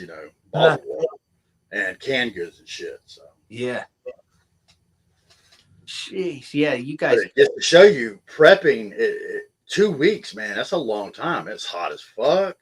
Yeah. No water, no electricity. You got to take baths, especially after giving birth. A woman has to stay clean. Yeah, yeah. And it's hot, so you got to run an air conditioning unit. So now I got another generator, 4,000 surge watt generator. Nice. Walmart sold those for $250 at one time. I saw that. That's the gas one, though, right? Yeah, it's like a Sportsman or something. Yep, I've seen that. I have nothing here. If it goes cold, I'm going to places that have wood stoves. It's pretty much my plan. Like we were talking on one of Jason's homestead survivalist videos there. What do you do if the power does go out wintertime, whatever, you trickle the water a little bit, but shut the main off so your pipes don't freeze, the water's not coming in through. And pretty much I pretty much anything bad happens where I'm at right now, I got to kind of abandon ship. I got no way to heat it. And like tonight is going to 7 degrees. And then with the wind and that's real cold for here. When I was in New York, that was a lot more normal. Here, 20 degrees is cold. So 7 degrees is just like, this is ridiculous. And I've been going out almost every day. I've been kind of every other day-ish right now, going out just in a t-shirt, just for like a half hour or something, to get myself real cold, build up some conditioning to it, because I've had frostbite so many times in my job. I get my fingers get all sliced up and everything. But the cold is just, man, I hate the cold. I don't know. My uncle's down in Arkansas, and I want to move down there so bad. I'm going to go visit him again like the last week or something, or maybe March or so. I don't know when I'm going to go down exactly. I didn't schedule the time off yet, but yeah, they'll get 70 degrees like you or something, maybe not quite as warm as you guys. You might be 60 degrees or something, but I'm down there with my t-shirt off going, oh, this is nice. And in February, last time I went down, and well, I like truck driving because it gave me an idea of really what the weather was like in the rest of the country. I've been in 44 below zero. Yeah. I was in that ice storm a couple of years ago that hit Texas. I was in that. Yeah. Jeez. Right. Oh, ice storm. Oh yeah. That's my youngest right there. I'm saying hi. She's over at her friend's house, probably smoking weed or something, that kid. Bad child. but besides that, look how long it's taken her to respond, you see. Still saying hi to the string, what they're doing. Yeah. Yeah, the natural disaster part, there's not too much here. We get like a lake effect off of Lake Michigan. And last week, right up to about where my new property that I purchased is at, they got like 2 feet of snow in a day or whatever. So they get dumped down once in a while over there. And then over here, I think we got 4 inches or something. So they get hit with the snow a lot more. But that's about it. I mean, we're far enough. He said, oh, no. Whatever, kid. But yeah, that's probably the worst thing we get here that I can think of for natural disaster type. They get a really loud, heavy thunder that sometimes shakes the house. And I think I laugh because we live in the lightning capital of the country. You do, yeah. Yeah, lightning hits here because of the humidity. Yeah, oh, I'm sure. That's why it hits the ground every time it lightens. It's hitting the ground. Yeah, yeah. We had more lightning in New York than we do here. Here, it's just like a boom. It hits so hard. It's so loud. If you're asleep, we had pictures on the wall shaking. It was, and then it would just rumble for like a minute after that. It's crazy loud. But Well, that's it's like this. You deal with that, but imagine it being hot with yeah, that no way to cool down. It got hot this year. I'm saying hot, man. It was hot. hard to grow too, huh? Well, the plants did okay, man, because I got like tangerine trees, I got grapefruit trees, all tropical plant stuff. You know, the peppers did great. The ghost peppers, uh, but it's humid. It's like at nighttime. Yeah. It's like it rained. It's so humid. It's 100% humid all the time. It can be cold, but it'll be wet. It'll be hot, but it'll still be wet. That's crazy. But imagine the power going out and there's no way to cool down. One year, I pretty much slept in a swimming pool. I got my float out there, and I just tried. That's all I could do to stay cool was to be in the pool. What's the temp? I see like 100 and something down there usually, right? 110 or something you get down there. With 100% humidity. So, you know, like they say in Arizona, it's a dry heat. Well, a wet heat ain't no better because you're sweating to death, man. It is literally pulling the liquid out of your body. You know, 3 gallons a day of water is what you need. Jeez. Yeah, and here I'm like right in that. I don't know. It's pretty easy here. We don't get hurricanes. I think they had a tornado somewhere. Oh yeah, north a couple years. It's probably been 5 years now or whatever. Like an hour north of me or something had a tornado. And that didn't really mess anything up. Kind of like went through some woods or whatever. Yeah, we just don't get too cold, but we don't get too hot either. It's kind of weird here. Everything's just so even. It's a lot flatter than New York too, because like we had mountains and stuff in New York, and here they got some hills. It's a little bit more flat ground, but we've had some humid days here. One of the training classes I went to about an hour from here, it was the hottest day, and I also did my last roof on the other house a few years back on one of the hottest days too. It was like 90 something with like a lot of humidity, and I couldn't imagine 110 because there was no shade out on that range that I was on, and we were in chest rigs and everything, and you're carrying all your loaded mags, your rifle and stuff, and that was 11 and a half hour class, I think. I was just dripping. Everything was soaked, and that was at 95-ish or something like that. It was like full humidity. Yeah, but it's 105 at night. Yeah, at night with no. Okay, so imagine the solar panels. Okay, solar panels up north, you have to put them at an angle toward the south. Yeah, right? yeah.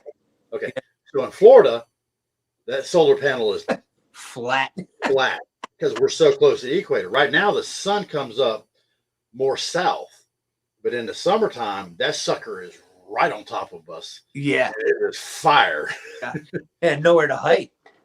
Dude, we get warnings. You cannot go outside for more than 5 minutes. The UV index is 11. I heard that they like shut down there, don't they, or something? If it gets too hot, like for roofers, kids are dying, man, because of the damn. When they go, the PE teachers tell them to go out and run, they'll fucking die, have heat strokes. So you guys probably got ACs in the school. Yeah, in the windows. Yeah, they don't have. They don't want to go to school. Yeah. Oh man. You guys have snow days. Yeah. We got your house is on fire days. You know, it's like the apocalypse here sometimes. This last year was the hottest I've ever seen it in my life. You could not go outside for 5 minutes. You will be burned. Your skin will be sunburned within 5 minutes. Damn. It's like, you know how they say you sleep outside at the beach and you wake up, you're sunburned? Yeah. It happens within 5 minutes. UV index at 11, that means there's no protection. There's no protection. There's no ozone layer. There's nothing there. Jeez. Yeah. I don't think I've ever seen it like that.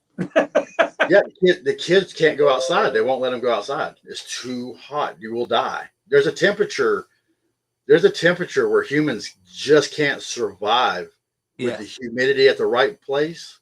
Yeah. You will drown in your own. You'll suffocate in your own lungs. You'll drown. Damn, it's a good thing you're prepared. Good to be a prepper down there, man. You got your natural disasters or your natural habitat altogether. It's like you said, everything's trying to kill you. Yeah, the sun ain't no joke, though. I mean, I can imagine being cold, and people say, "Well, you strip off clothes," but Yeah. you can only get so cool. Yeah. Air conditions won't keep up. Yeah, I can't imagine. It was 95 inside my house, and that was full blast AC unit. What? Every house here too has unlike New York, we had just the things in the window. Everybody here has the central air. Yeah. Yeah, you got the central air down there? Yeah, it don't keep up with it though. It will not keep the humidity inside the house could get to 50% or higher sometimes. I've seen it at 70%. I have the little gauge inside the house. Yeah. 70% humidity in the house. Unbelievable. And you can run and that's somebody I've seen, if you run out of water, get a dehumidifier. Yeah. There's your supply of water right there, pulling it right out there. Get your Berkey and filter it through a Berkey. Yeah. Oh, there you go. You got water. Yeah. Holy crap, man. That's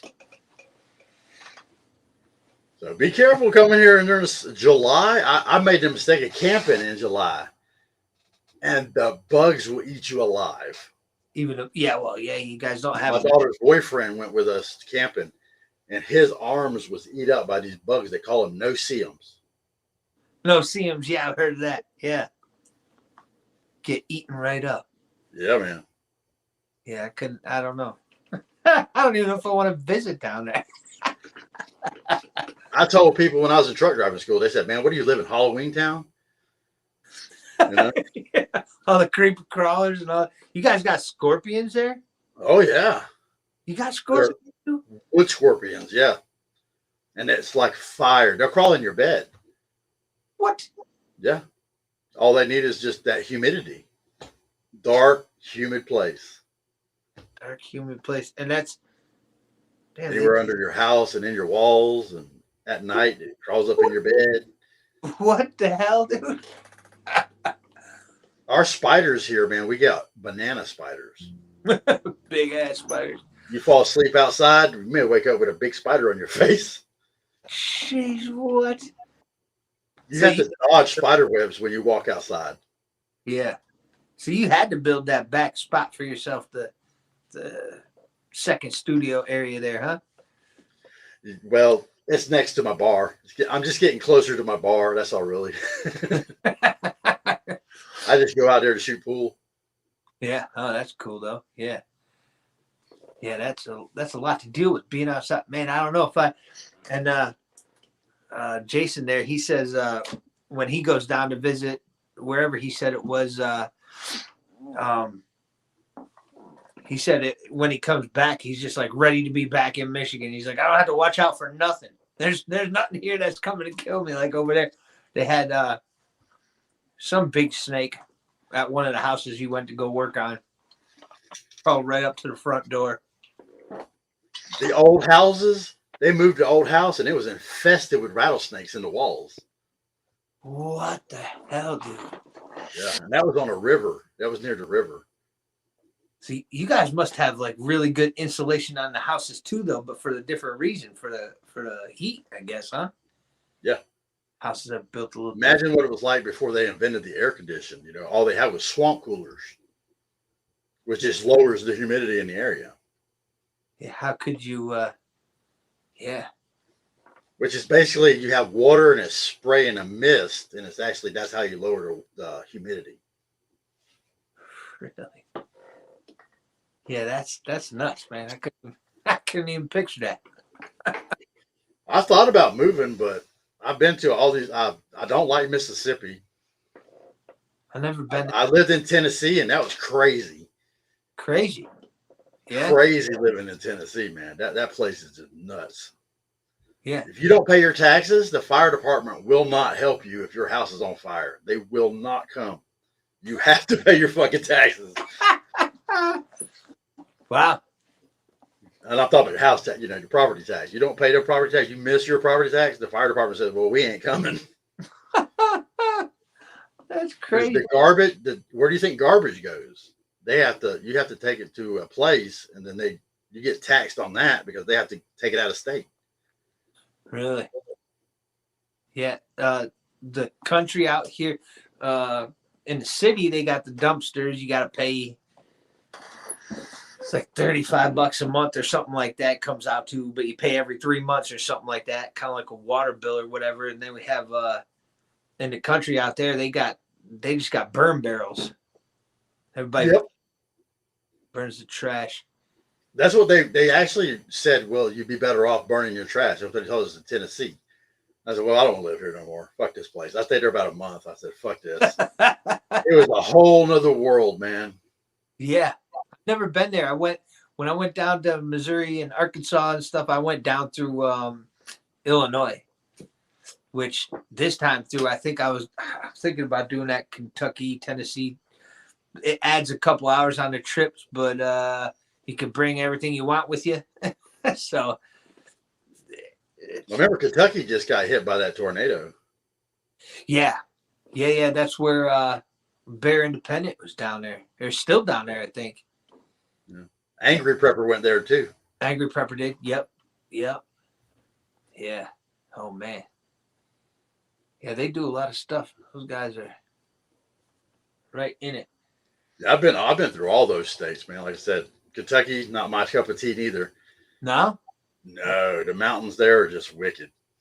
Yeah. They use terminology that I think is just asinine. Like, she failed to negotiate the turn and she flew off the fucking mountain. You mean she fucking didn't turn and she just kept going off the fucking mountain? Yeah, it's called failure to negotiate. Fucking the mountain won. Yes.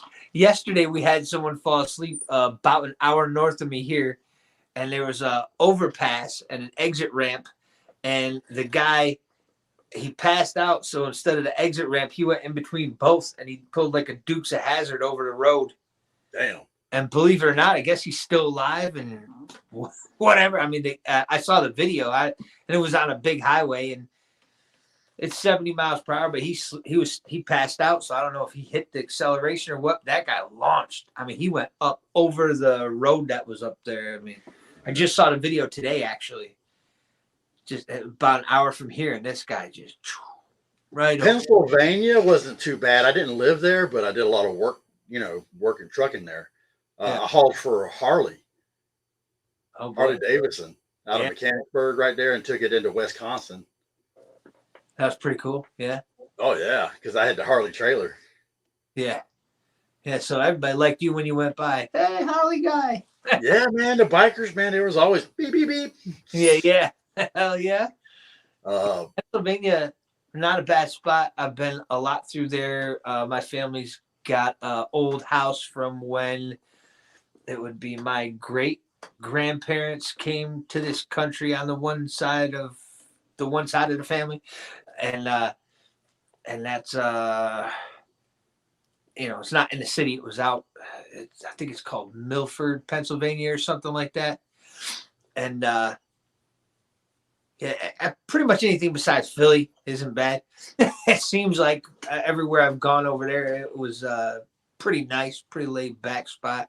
But a lot of stuff is compared to New York. So everywhere else that I've gone has always been like, wow, it's nice here. People wave to you, say hi.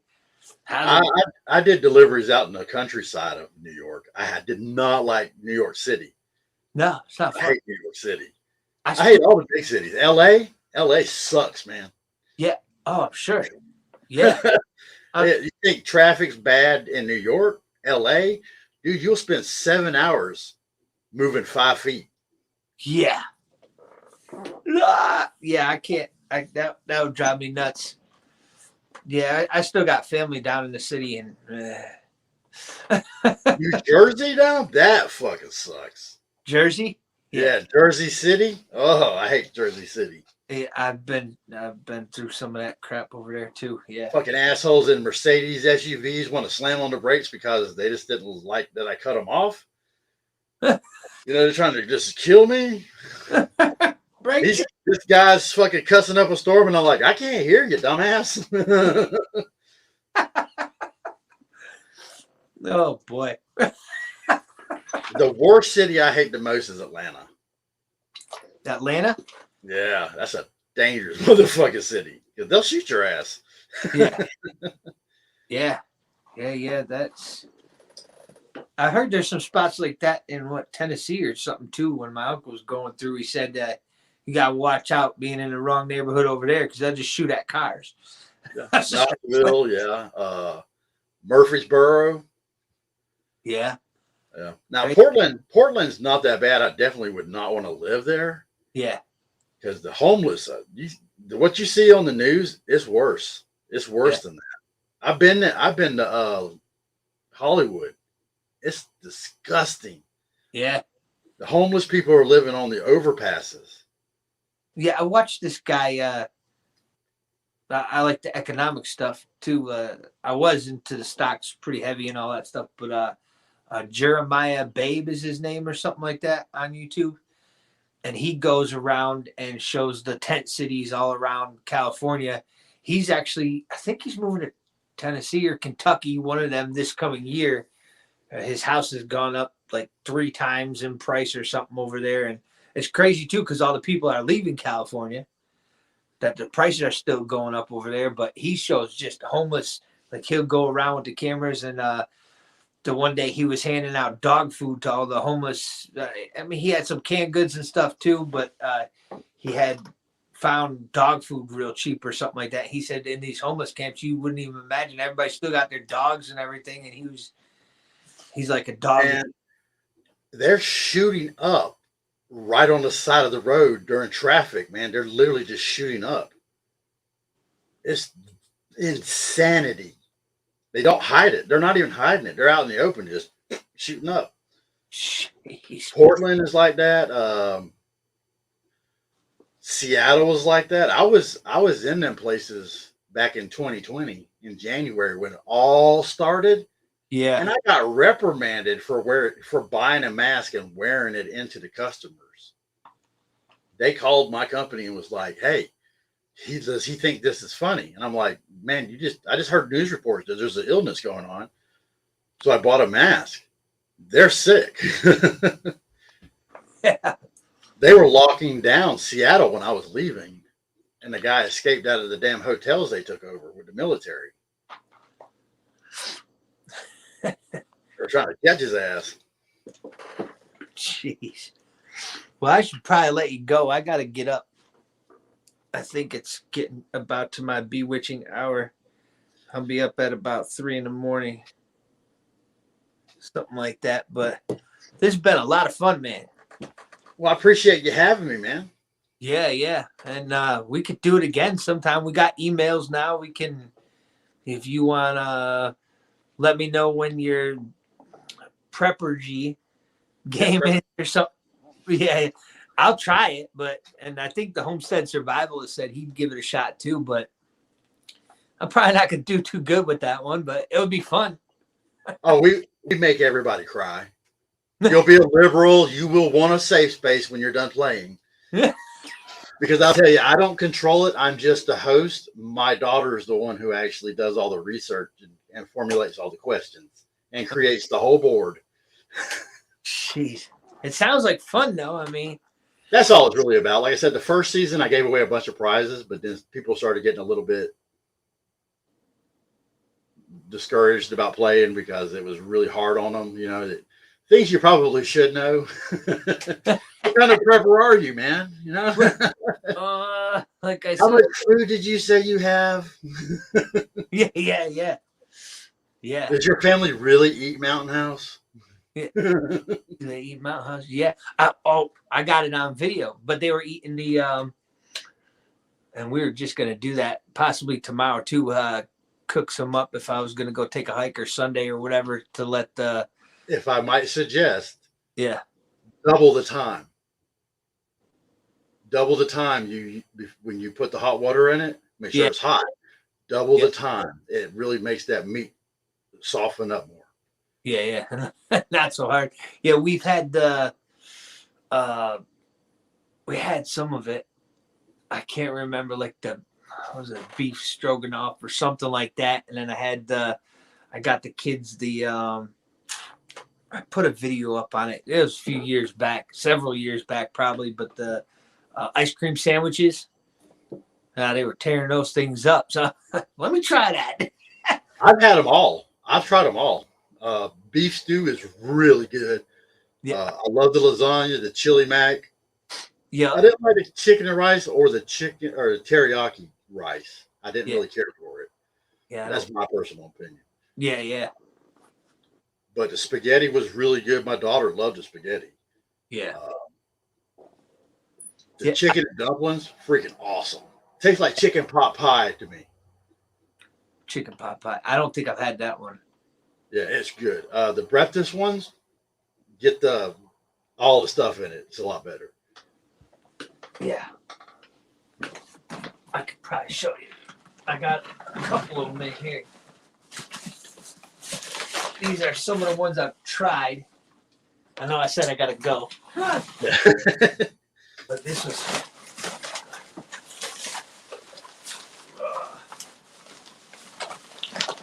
rip these things out of here and destroy a package. I've been getting them for a while, so I got some of the old ones too. Yeah, that was the beef stew. I've tried that one before. Then I got, this is one of the wife's bags that we were messing with, those survival tabs. You could just eat those. Oh, and then we got in her bag, I put a bunch of food stuff. Where's the camera? Yeah, the survival shots from, I think it's My Patriot Supply. They were like $20 or something. They're normally like $30, but it's got everything, keep all your organs going and your brain and your heart. But more beef stew. Oh yeah, this is the one that we tried too before that breakfast skillet. Yeah, them are good. Wasn't bad from what I remember. But usually when I go camping is when we'll bust something out. Chicken and fried rice. I think I had that one already too. I pretty much stuck with the same. I think that's most of what's in here. Beef stew and chicken with rice and breakfast skillet. Yeah. Yeah. The ones what I did was I keep the water measurements exactly the same. Yeah. Just double the time and you sit and let it sit. So if it says like leave it for 12 minutes, do 24. Yeah. It just works better. Make sure you stir it up though at that 12-minute mark. Yeah, the wife was the one who did it the last time. I think we put it into a pan though. I don't think we left it in the bag the last time through.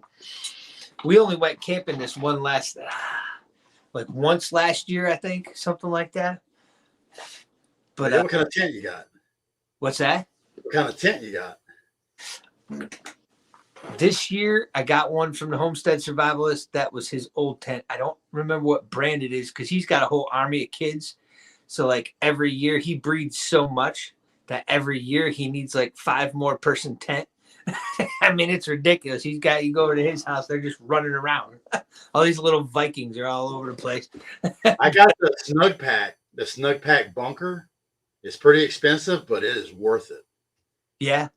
Yeah, it holds 3 men, and the outer dome is separate from the interior netting. So if you had an emergency thing, you could just throw up the dome part without having to throw the floor or the net up.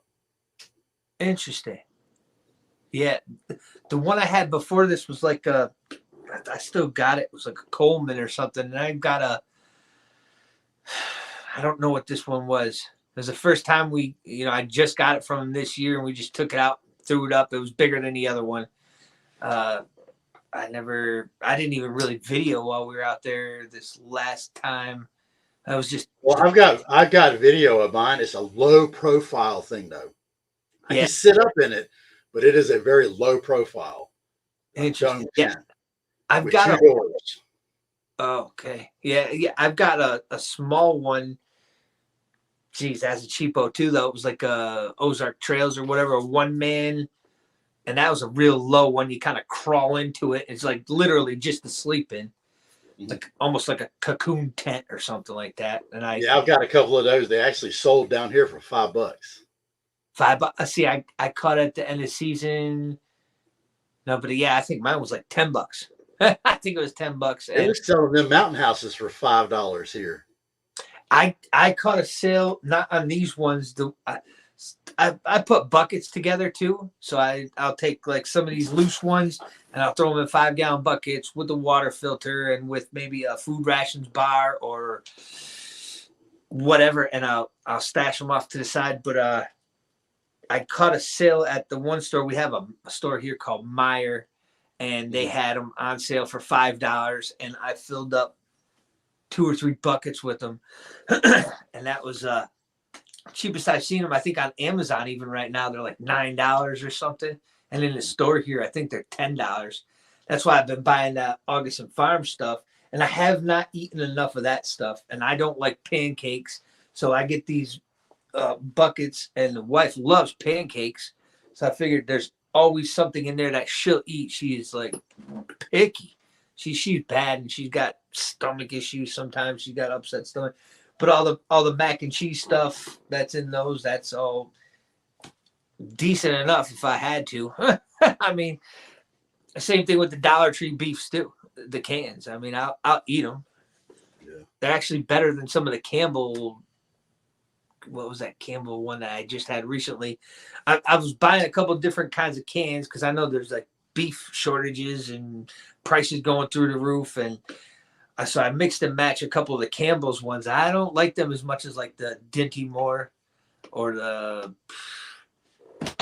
Progresso ones. I've been buying a lot of those, and I've been cooking them right. I've just been going in the back of the fire pit, start a fire, and just pop the can open and set it down in the fire, and eat it like that or something like that, just for fun. But yeah, I have not tried enough different kinds of Mountain House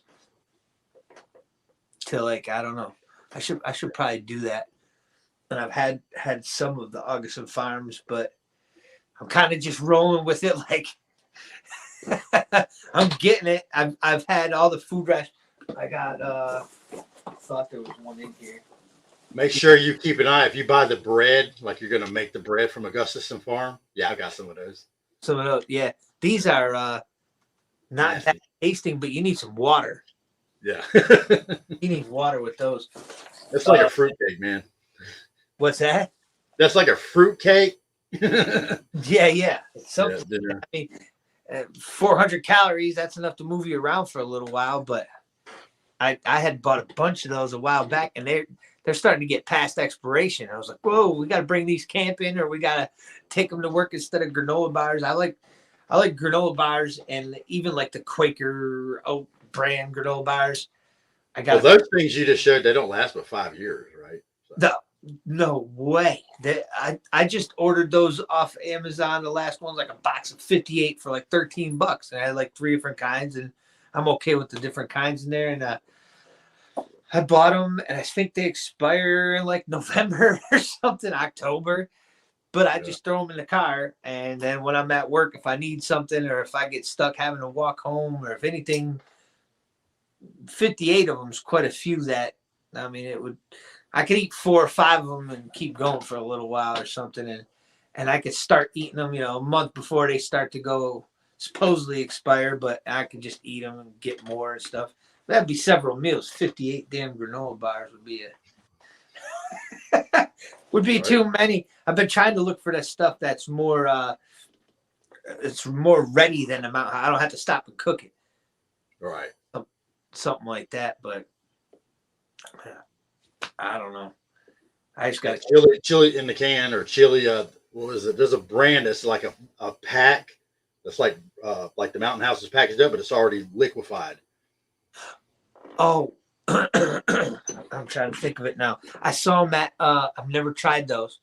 I saw them at Sportsman's Warehouse. I can't think of the name of them now. They got a couple different kinds. It's already got the liquid in them. They had like like you said, like a teriyaki rice. I probably wouldn't be too interested in, but they had stuff like that. Yeah, already like that. Yeah, and I don't know if that had a break Was that one of them that had the break in it, or you crack it or something and it heats it up? I don't know.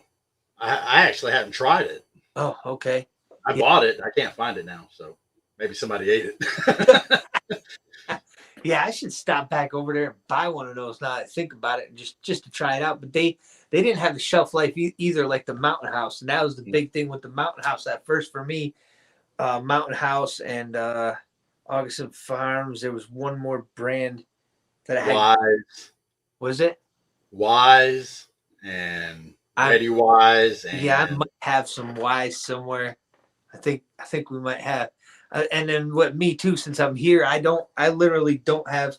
I've got these 3 buckets. I got that bag of stuff, and I've got some in a suitcase, some loose stuff. But I got it in 4 different places other than my house. I got the totes. You know those totes? Oh yeah, like the Ford From Patriots. My Patriot.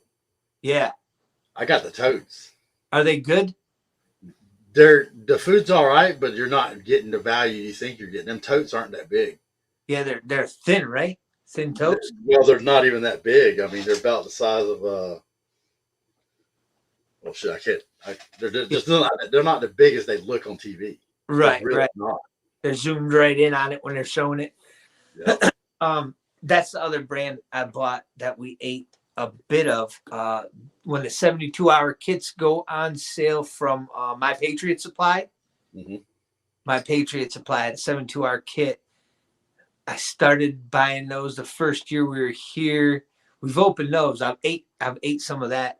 It's been a couple years. I still got a few of those left. I started buying them in 2013, I think, is when I had bought a couple, and I was like, look, now we're good for a week or something. I felt better at the time, and I still got some, but I'm still buying other stuff. And now that the kid's off, she's still buying stuff too. So it's been pretty good. Check out my videos, man. If you want to see some cool ass gear you probably never heard of, Yeah, like Blackbeard. Blackbeard, the fire starter.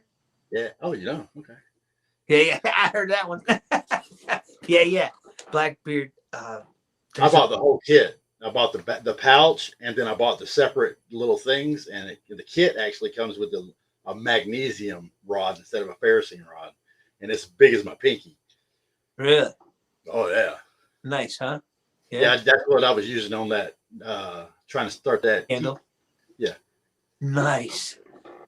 Yeah, that's pretty cool. That Todd the gun guy there, he's one of them that always shows the Blackbeard stuff. Okay. And there was another one too. Are they the ones with the rope? Yes. They are the ones with the rope. Okay.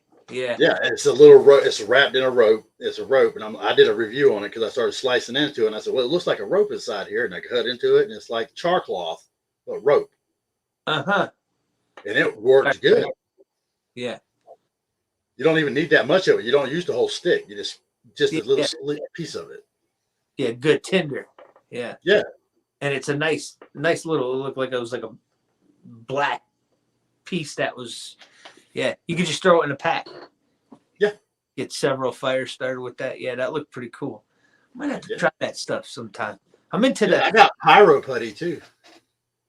Now, I heard of pyro putty, but what was that though? Is that in a tube?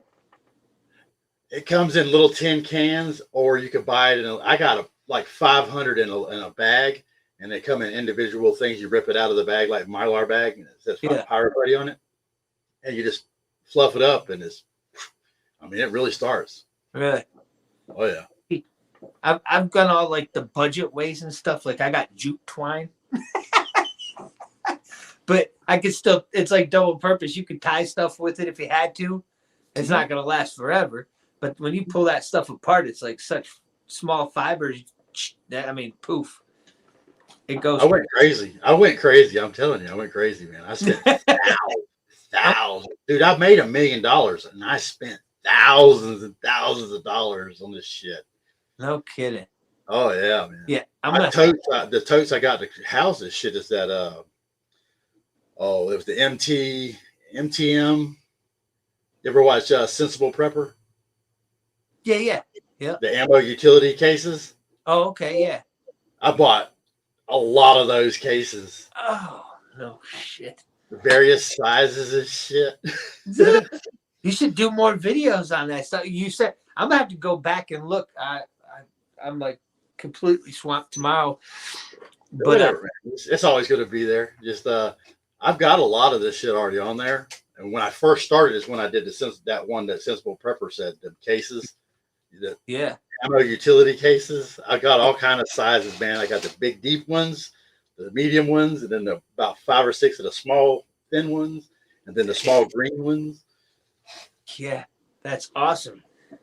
Yeah, I went too budget. I went crazy on ammo and I went crazy on the weapons, and then Then I got the Atlas bunker, and then oh, and now I got the shed and the bar. you I got spent 10 grand on this shed, man. you got the Atlas? Huh? No. All right, Yeah. cool. Fight Club. We don't talk about shit. No, not there. I'm saying, yeah, probably. Hang on. You want to see what it looks like? You want to see what it looks like? I'll show you. In your spot in Pennsylvania, right? It's the Atlas bunker. Now you look like the prepared mind. He's like, we're in the bunker today. I'm like, hell yeah. Yeah. Now you're in the bunker with me. This is the other view. This Oh, view? shoot. Or like this view. Oh, man. That's crazy. It could be this view. Fuck it. I'm looking at it. Yeah, I have to go through and check out some of your videos. All right, man. Thanks for having me, dude. I appreciate it. I'm sorry for keeping you so long. Oh, no. You're fine. I had a blast. I just figured at first I didn't know what to talk about or what to do or whatever, but I figured we'd probably have fun. And you showed me a lot of stuff on here too. It's pretty cool. That's awesome. And everybody go check his channel out. Wait, there he is. Go check his channel out. It's Dusty Data. And yeah, go like, subscribe. And geez, yeah, we'll do it again sometime. Whenever, pretty much weekend, especially if it's this late, because I'm usually up bright and early. But yeah, well, yeah, we'll see you soon. Yeah, email me or something, and when you gonna do one over there, even I don't care. I'll pop on over there. Sure, man. Yeah, you and your buddy come on over there, man. I'll find somebody else. We could get her to play again. Right. Or Prepper Tribe, or any of those guys, you know. Yeah. Oh yeah, that'd be awesome. They've all played already. Right. Yeah. So they'll murder me in that one. Either way, whatever. I'm okay with it. All right, man. Good loser, I guess you'd say. You get a participation award, though. What's that? You'll get a participation award if you lose. Yeah. I do. I send those out to you. Participation award. Big loser patch or something. You get a key to a safe space. A liberal card. Oh shit. All right, man. You have a good night, man. Thanks for having me. Thanks a lot. Bye. Later.